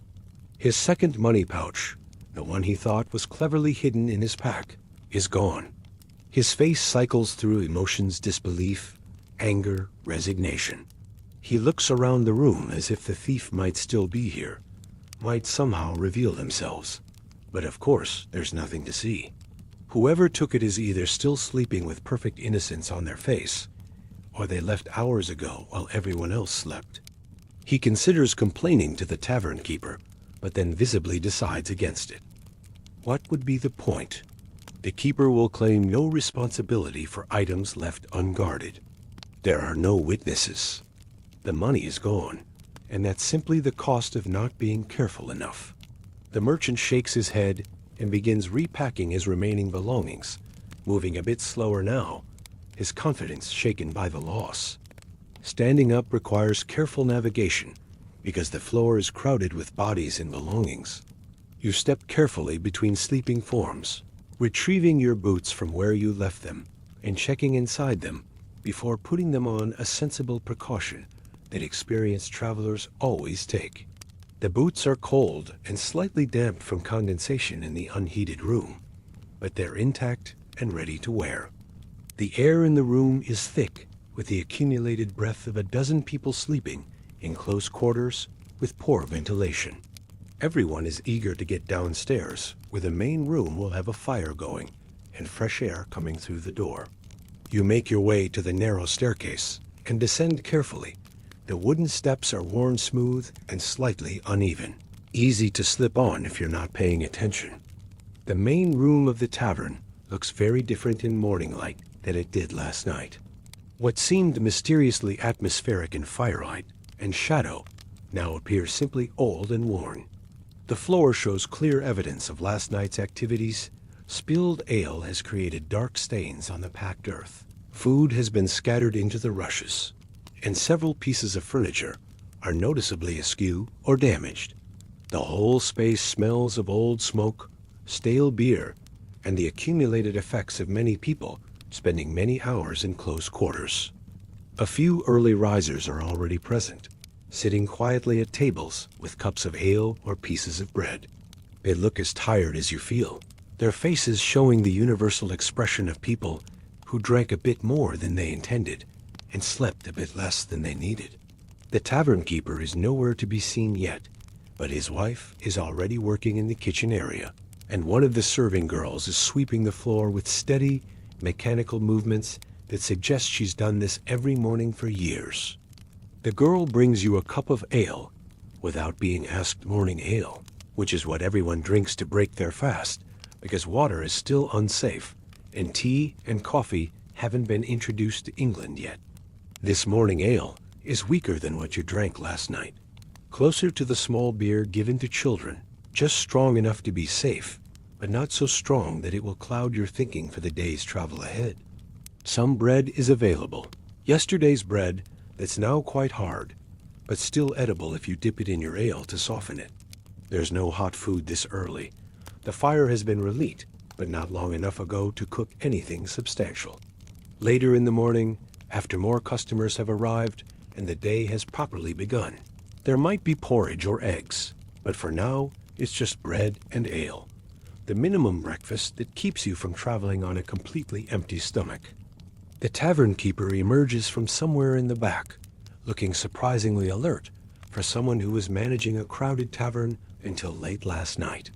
He moves through the room with purpose, checking on the condition of furniture, noting what needs repair, probably calculating in his head how much damage will cost to fix and whether he can identify who caused it. His eyes fall on a broken bench, and he shakes his head but doesn't seem particularly upset. Broken furniture is simply part of the business, a predictable cost that's been factored into his pricing. You approach him to settle your account. This is the moment when you discover exactly what your stay has cost, what you agreed to pay last night, plus any additional charges that might have accumulated. The tavern keeper consults no written record because he keeps everything in his head, a mental ledger of who owes what that's remarkably accurate. He names your total, the room, the ale, the food, everything bundled together, and you hand over the coins without argument. Some travelers try to negotiate or dispute the charges, claiming they didn't drink as much as stated or that the room was inadequate for the price. These arguments rarely go well. The tavern keeper has heard every objection before, and he has answers for all of them. More importantly, he has the power here. He can make your departure difficult, or he can spread word to other establishments that you're a troublesome customer. Most people pay what's asked and move on. You notice that the broken furniture and the cleanup work don't seem to bother the tavern staff much. This is simply Monday morning after Sunday evening, or any morning after any evening. Taverns exist in a constant cycle of damage and repair, mess and cleaning, chaos and restoration. The serving girl continues sweeping without expression, gathering the debris into piles that will be carried outside. Later, someone will change the rushes on the floor, at least in the areas where they're most heavily used. The broken bench will be fixed or replaced. By tonight, the room will be ready to host another round of travelers, and the whole cycle will repeat. Other guests are coming downstairs now, going through similar morning routines, checking possessions, looking tired and uncomfortable, paying their accounts, preparing to continue their journeys. The group of pilgrims gathers together, sharing bread and ale while discussing their planned route for the day. They're heading north toward a shrine, and they debate whether to take the faster road that's less safe or the slower road that passes through more towns. One person from last night isn't coming downstairs. An older man who had been drinking heavily apparently didn't survive the night. The tavern keeper mentions this quietly. Such tragedies happened in this era, often from excessive drinking or underlying health conditions. The local authorities will be notified, and his family will be contacted if he has one. Life continues because death was unfortunately common in medieval times, and the practical necessities of running an establishment don't pause for individual losses. The soldier who slept beside you is already gone, having left before dawn to get an early start on the road. Smart travelers leave early when possible, more daylight hours, to reach the next destination. Better chance of finding good accommodations before they fill up, and you're ahead of other people who might be traveling the same routes. The early morning departure is cold and uncomfortable, but it's strategically wise. You gather your pack and prepare to leave as well. The bread has filled the immediate emptiness in your stomach, and the ale has provided hydration. You're tired and sore, and not looking forward to another day of walking. But staying here longer won't improve anything. It will just cost more money and delay your arrival at wherever you're going. Before leaving, you take one last look around the tavern. In daylight, with most of last night's crowd gone and the mysterious atmosphere dispelled, it's just a building, old, worn, practical, serving its function adequately, if not elegantly. The romance of the tavern experience, if there ever was any, has been replaced by the reality of commercial transaction and basic survival. The tavern keeper nods to you as you head for the door, not friendly exactly, but acknowledging that you've been a satisfactory customer who paid what you owed and didn't cause problems. You nod back, mutual recognition between people who have concluded their business and have no further obligation to each other. The door opens, and morning air rushes in cold and fresh and revitalizing after the stale warmth of the interior. Outside, the town is beginning to wake. Shutters are opening on other buildings. Someone is leading a horse toward the blacksmith. A woman is drawing water from the well.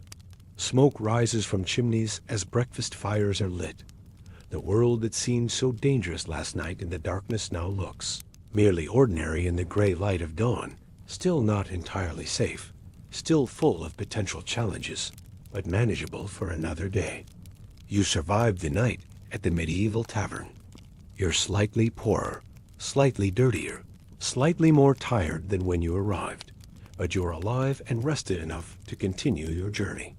The tavern did exactly what it was supposed to do. It provided shelter, food, drink, and relative safety during the dangerous hours of darkness. It wasn't comfortable or clean or particularly pleasant, but it was necessary, and in medieval times, necessity often matters more than comfort. The road stretches ahead of you, and somewhere ahead is your destination, whatever that might be.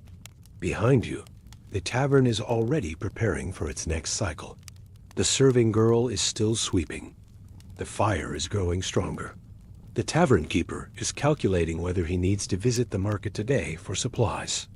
By tonight, a new group of travelers will push through that door, seeking the same basic necessities you sought, paying for the same imperfect hospitality, participating in the same ancient ritual of travelers finding shelter.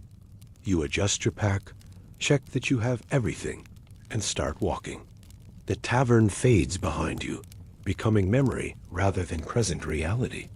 But you know you'll probably see another one tonight, or the night after, because in medieval Europe, taverns are everywhere, serving their essential function, keeping travelers alive one night at a time. Now that you've experienced a typical night at a medieval tavern and survived to walk away in the morning, it's important to discuss the aspects that romantic histories often overlook. The tavern as a social institution served vital functions, but it also presented challenges that reveal the realities of medieval life. Let's begin with the issue that affects many public spaces in this era, the potential for conflict. The combination of alcohol, strangers, gambling, close quarters, and limited law enforcement creates an environment where disagreements can escalate. Medieval people carry knives and sometimes other weapons as tools for daily life, and they're more accustomed to physical confrontation than most modern people would be. Disputes in taverns are common enough to be part of the expected experience. They typically start over predictable triggers, gambling disagreements, perceived insults, accidental collisions without apologies, or simply too much drinking affecting judgment. The tavern keeper works to prevent these situations from escalating, but his control is limited. He must balance intervention with allowing patrons to resolve their own disputes, deciding when to step in with authority and when to let tensions diffuse naturally. Historical records from medieval English courts document cases of serious altercations in taverns. These incidents were regular enough that everyone accepted them as possible risks of tavern life. The authorities' response varied depending on the severity and the social standing of those involved. For minor disputes, resolution might be handled locally through compensation or community pressure rather than formal legal proceedings. Women in taverns navigated complex social dynamics. Serving women who worked in these establishments developed strategies for managing difficult customers and maintaining professional boundaries.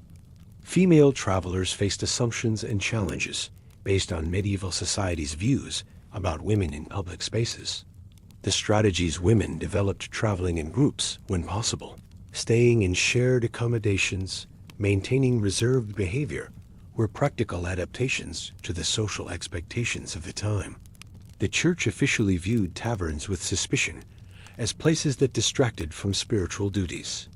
Sermons sometimes criticized excessive drinking and gambling. Church law discouraged clergy from frequenting taverns, though in practice many did visit them. The tension between the church's moral perspective and the practical necessity of taverns for travelers created ongoing discussions in medieval society about appropriate behavior and regulation. Towns implemented various forms of oversight. Licensing systems required tavern keepers to pay fees and meet certain standards. Price controls attempted to prevent excessive charges for food and drink. Ale tasters inspected quality and ensured proper measures. Hours of operation might be restricted in some locations. The effectiveness of these regulations varied widely depending on local enforcement capabilities. Economic practices in taverns weren't always transparent.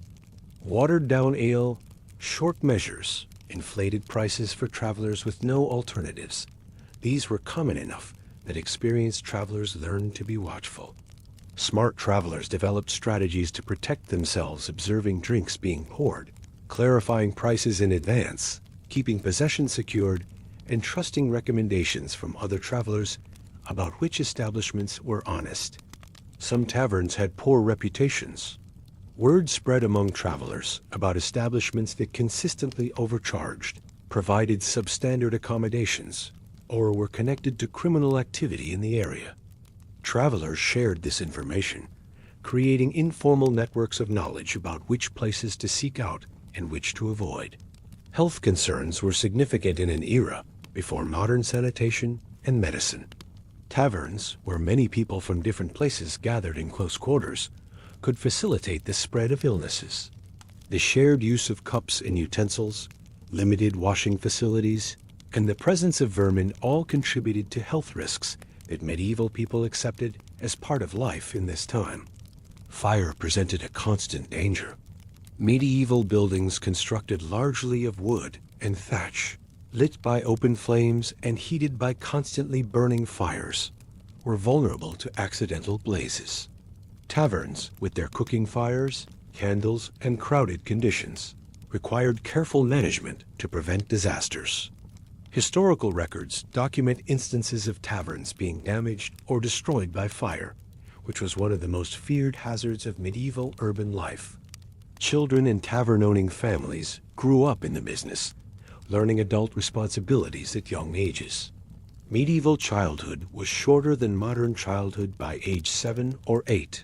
Most children contributed to family work, and by their early teens, they performed adult labor.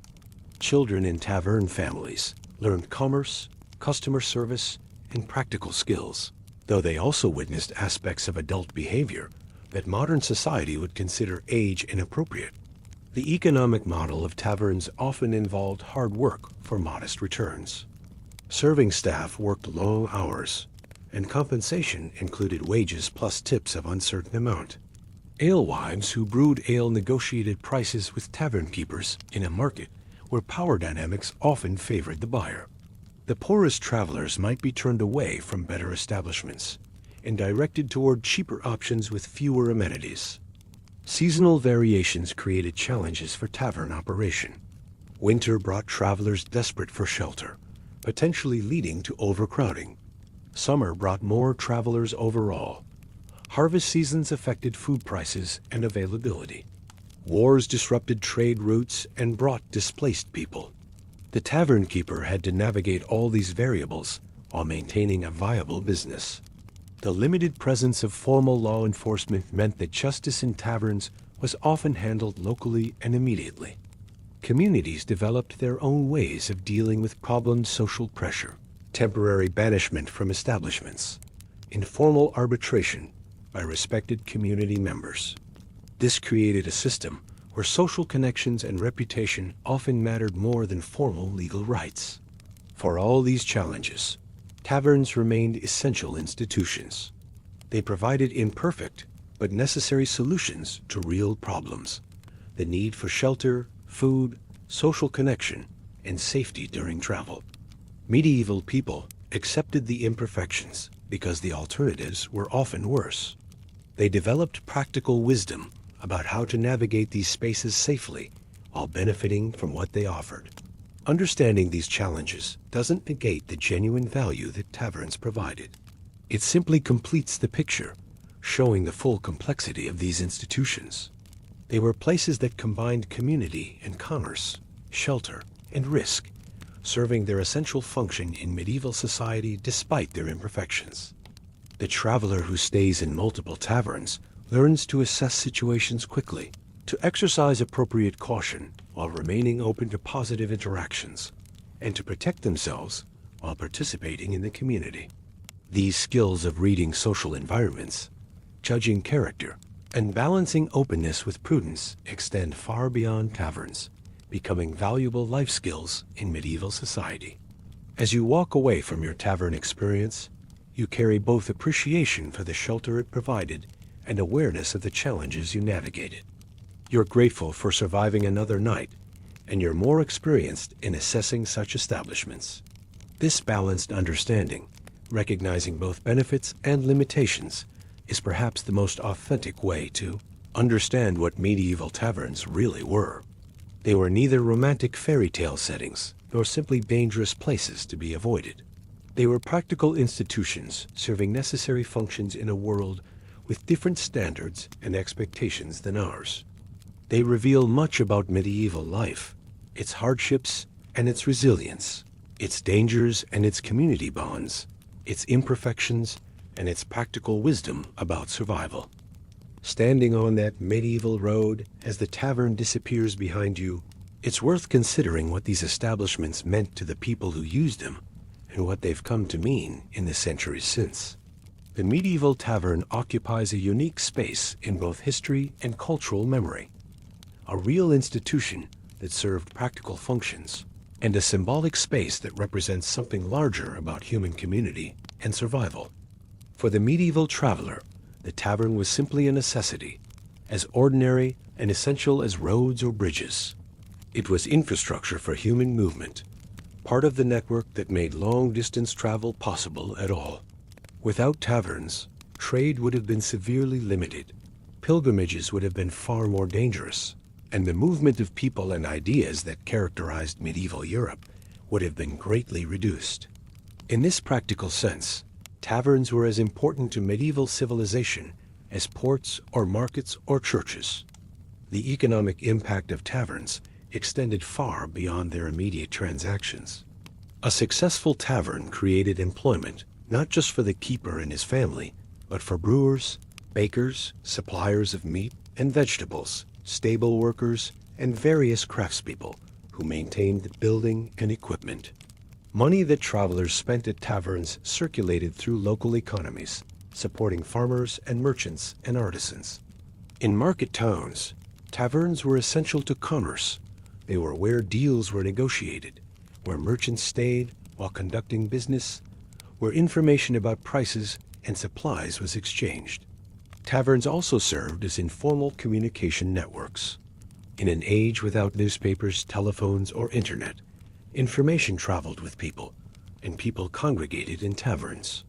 News about political events, military campaigns, crop failures, plague outbreaks, and countless other matters spread through tavern conversations. Minstrels and traveling merchants carried stories from town to town, sharing them in taverns, where local populations gathered to hear what was happening in the wider world. The tavern was a node in a medieval information network, a place where knowledge from distant locations mixed with local knowledge to create shared understanding. The social function of taverns was equally important.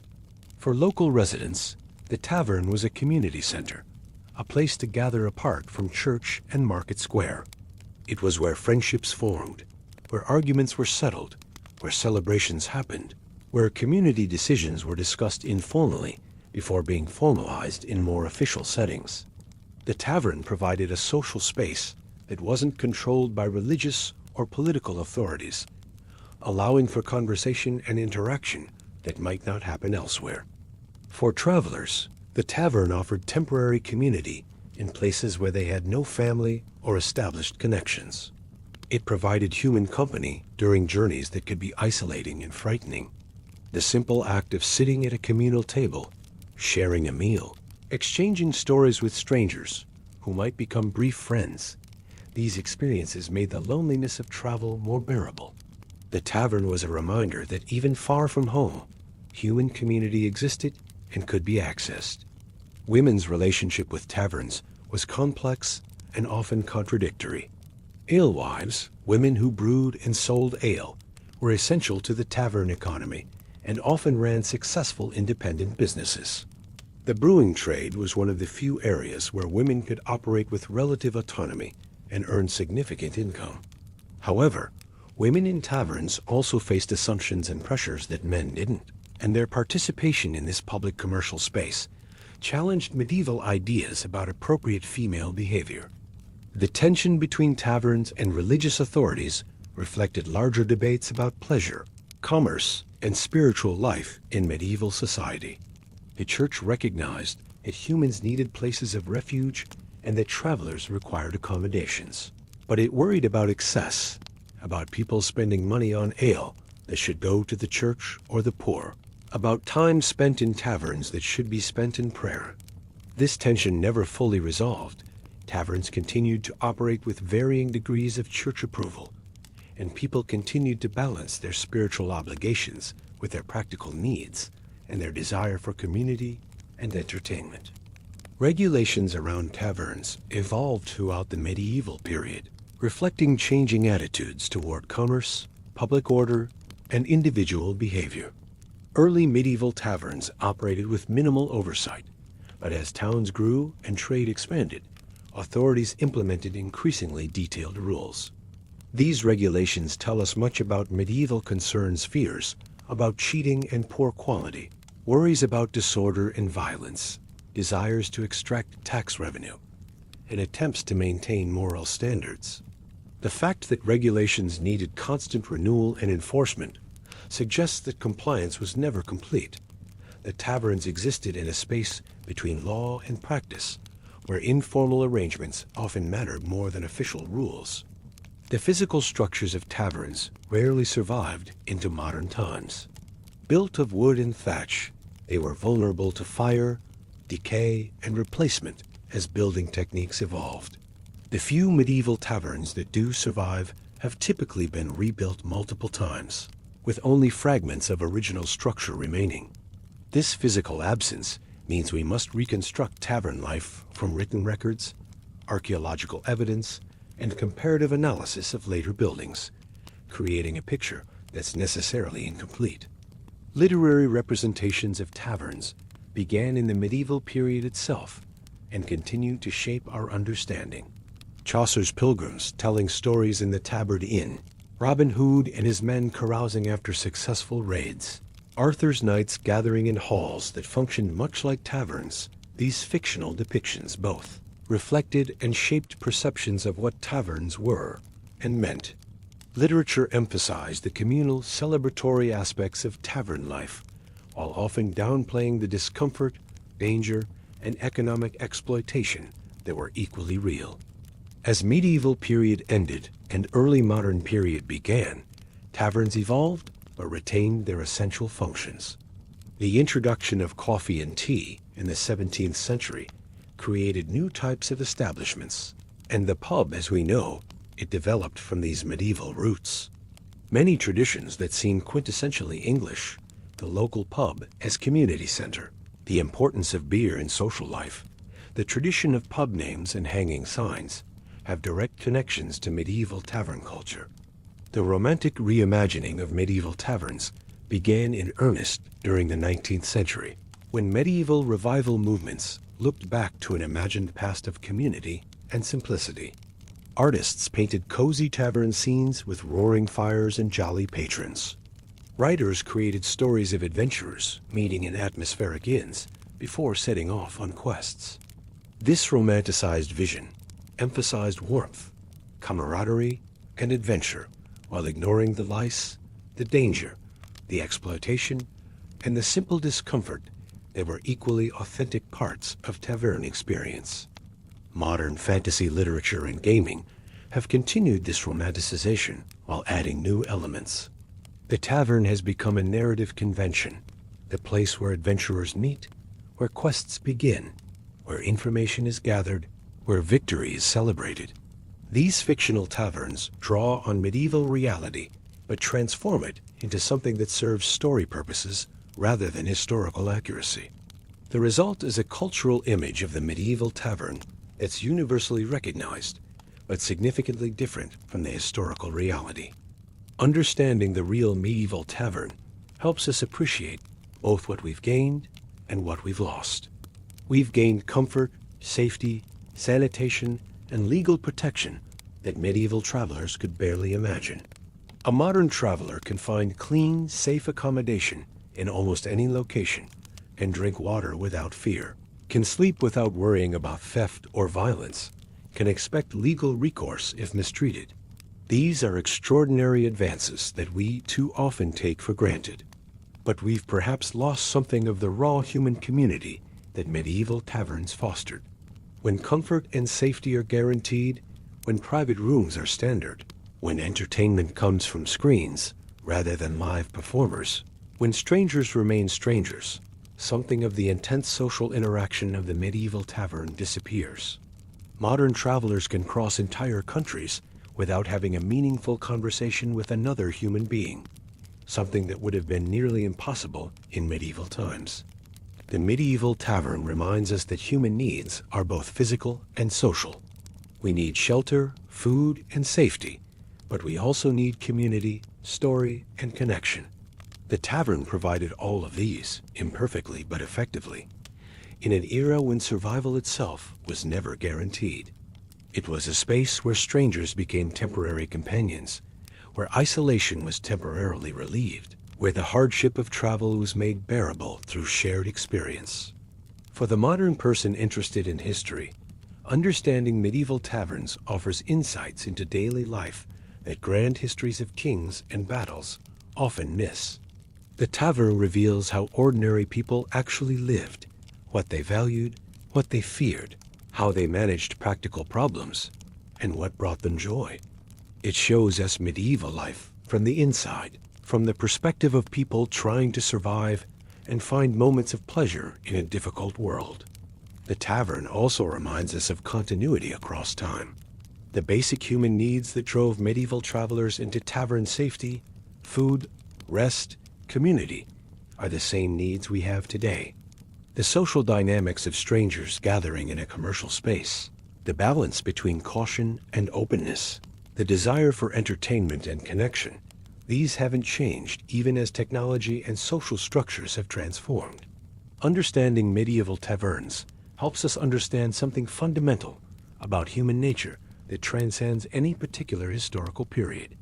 As historians continue to study medieval life through new methodologies, archaeological excavation of tavern sites, analysis of court records and tax documents, comparative studies across regions and time periods, our understanding of taverns continues to evolve. What seemed simple becomes complex. What seemed purely negative reveals positive aspects. What seemed isolated reveals connections to larger economic and social systems. The medieval tavern becomes not just a building where people drank ale, but a window into an entire civilization. For those who create historical fiction, games, or other cultural products drawing on medieval settings, understanding real taverns helps create more authentic and interesting worlds. The authentic tavern, with its complexity, its dangers, its genuine warmth alongside its genuine discomfort, is more interesting than the simplified romantic version. Creators who engage with historical reality rather than fantasy convention produce work that's both more accurate and more compelling. The medieval tavern ultimately represents something essential about human resilience and creativity. Faced with the problem of dangerous travel in a world without modern infrastructure, medieval society created an institution that addressed practical needs while also serving social and cultural functions. The tavern was imperfect, sometimes exploitative, often uncomfortable, occasionally dangerous, but it worked. It kept travelers alive. It facilitated commerce and communication. It created community in temporary spaces. It showed what humans can accomplish with limited resources and significant challenges. Walking away from your night in a medieval tavern, you carry forward both the experience and its meaning. You've survived something genuinely difficult, navigated real dangers, and emerged more experienced. You understand now what medieval travelers understood, that survival often requires accepting imperfect solutions, that safety is relative rather than absolute, that human connection matters even with strangers you'll never see again, and that gratitude for basic comforts, warmth, food, shelter, is not nostalgia, but wisdom about what actually matters in human life. The road ahead is empty and quiet in the early morning light, and you're alone again with your thoughts and your pack and the miles you need to cover before nightfall. Behind you, the tavern has already returned to its daily rhythms. The serving girl is still sweeping, the fire is being built up for the day's cooking, and the tavern keeper is probably calculating his profits from the night before and planning for the evening to come. Your presence there has already faded into memory. One more traveler in an endless stream of travelers, unremarkable and largely forgotten. This is perhaps the most authentic aspect of the medieval tavern experience, its temporary nature. You passed through, you survived, you paid your money, and you moved on. The connections you made, if any, were brief and situational. The warmth you felt was purchased, not given freely. The safety you found was relative, not absolute. And now it's over, existing only as memory and as lessons learned about how to navigate such spaces more successfully in the future. What you carry forward from this experience is more valuable than the immediate comfort it provided. You've learned to read environments quickly, to assess threats and opportunities, to balance caution with openness. You've seen how different types of people interact in neutral commercial spaces, how social hierarchies function in temporary communities, how entertainment and danger can exist simultaneously in the same room. These lessons apply far beyond taverns, extending to any situation where strangers must coexist and cooperate despite having little reason to trust each other. You've also experienced something that modern life rarely provides: genuine uncertainty about basic survival. You didn't know for certain when you approached that tavern whether you would find room, whether you would be cheated, whether you would be safe during the night, whether you would wake up with your possessions intact. You made calculated gambles based on limited information, and you survived those gambles successfully. This experience of navigating uncertainty builds a kind of confidence that comfort and safety, however pleasant, cannot provide. The medieval tavern was never meant to be comfortable or memorable. It was meant to be functional, to provide the minimum necessary services that keep travelers alive and mobile. The fact that it sometimes also provided entertainment, community, and even joy was a bonus, not the primary purpose. Understanding this distinction helps us appreciate both what the tavern actually was and what it represents about medieval life more broadly. Medieval society functioned through a vast network of imperfect solutions to difficult problems. The tavern solved the problem of dangerous nighttime travel by providing paid shelter. The solution was expensive, uncomfortable, and sometimes dangerous itself, but it was better than the alternative of sleeping outdoors. This pattern repeats throughout medieval life. Imperfect solutions that people accepted because they marginally improved survival chances. The tavern is simply one visible example of this broader pattern.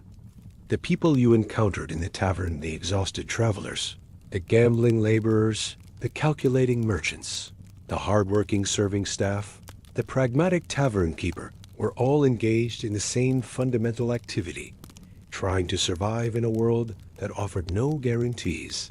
Their strategies differed based on their resources, their skills, and their circumstances, but they shared the common goal of making it through another day, another week, another season. The tavern was simply a place where these individual survival strategies intersected temporarily.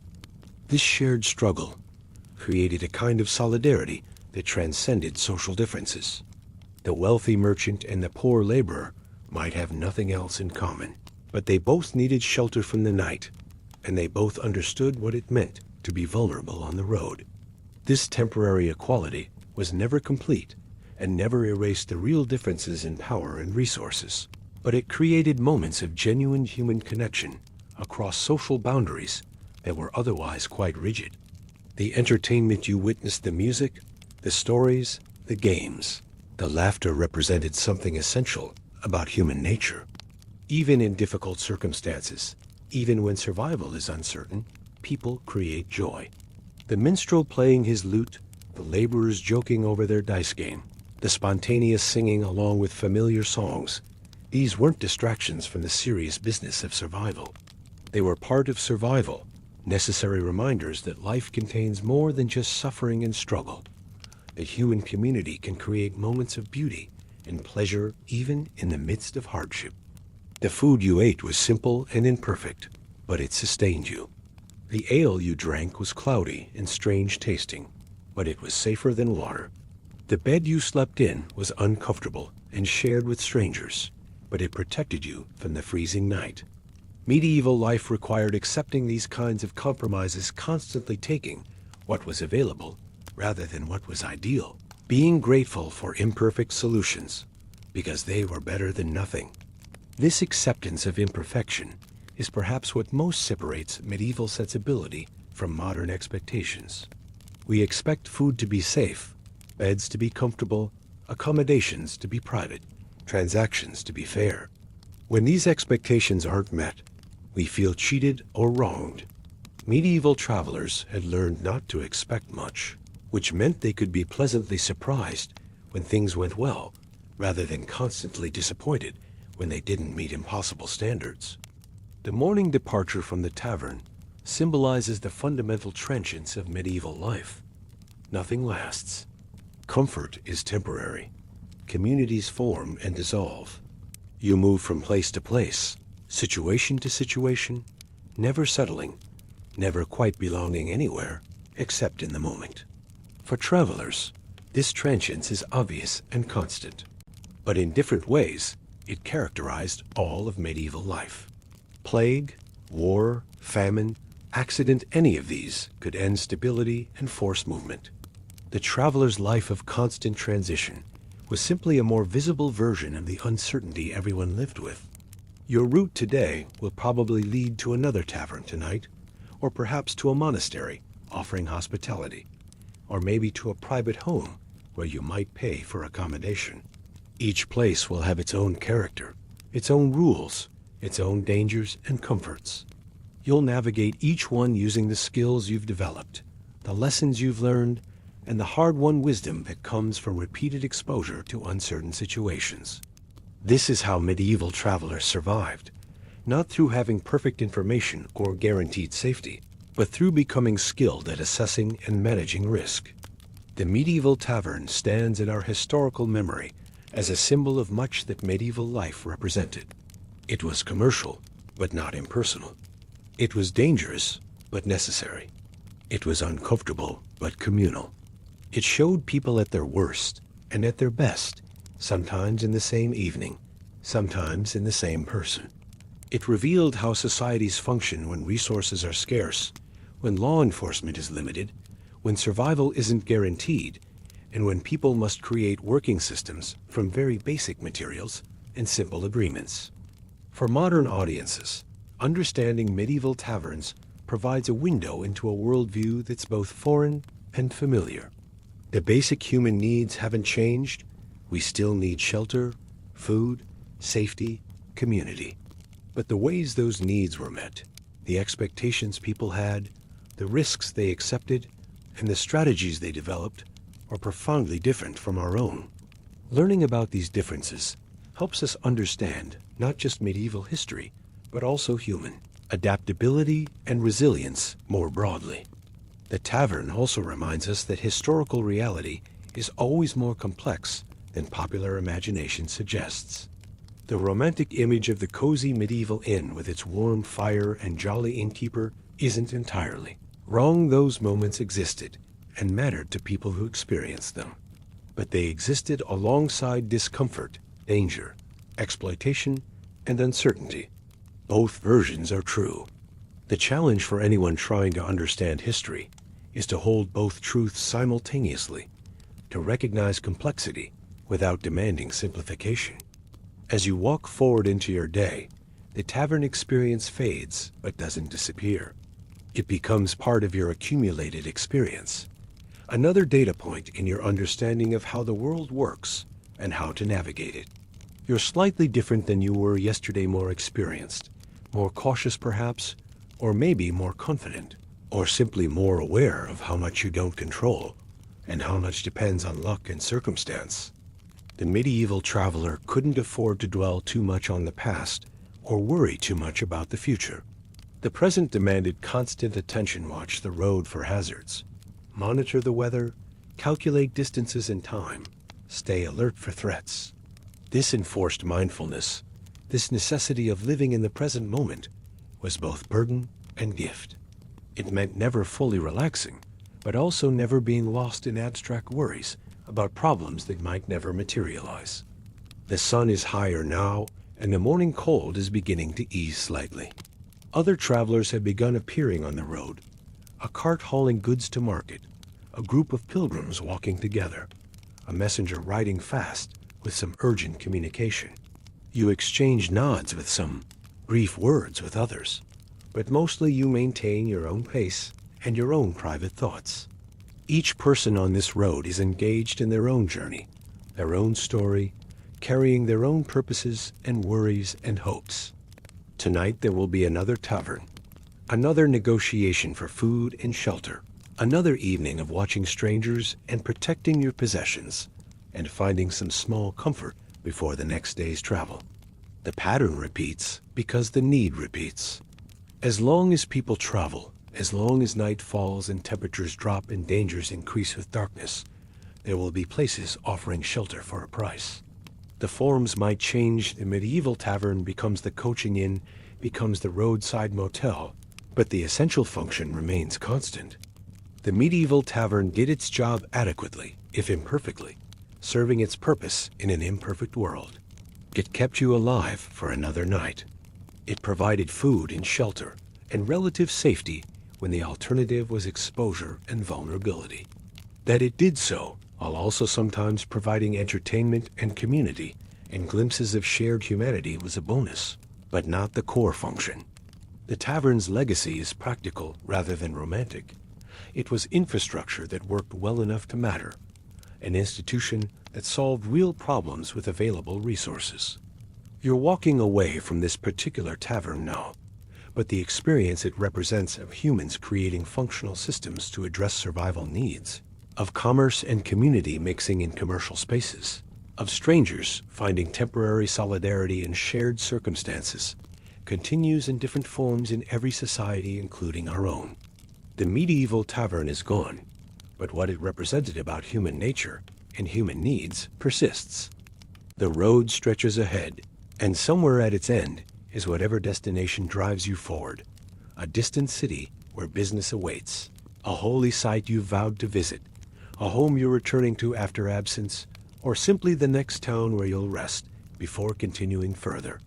Whatever your destination, the journey there will be marked by these temporary stops. These brief encounters with places and people that matter intensely for a few hours, and then fade into memory. The tavern door closed behind you this morning, and you won't look back. There's no reason to the tavern itself doesn't remember you, and dwelling on the past serves no purpose when the present demands attention and the future remains uncertain. You move forward because that's what travelers do, carrying lessons learned but not lingering over experiences already completed. The road continues, and you continue with it. One more traveler in an endless procession of humans trying to get from here to there, one night at a time.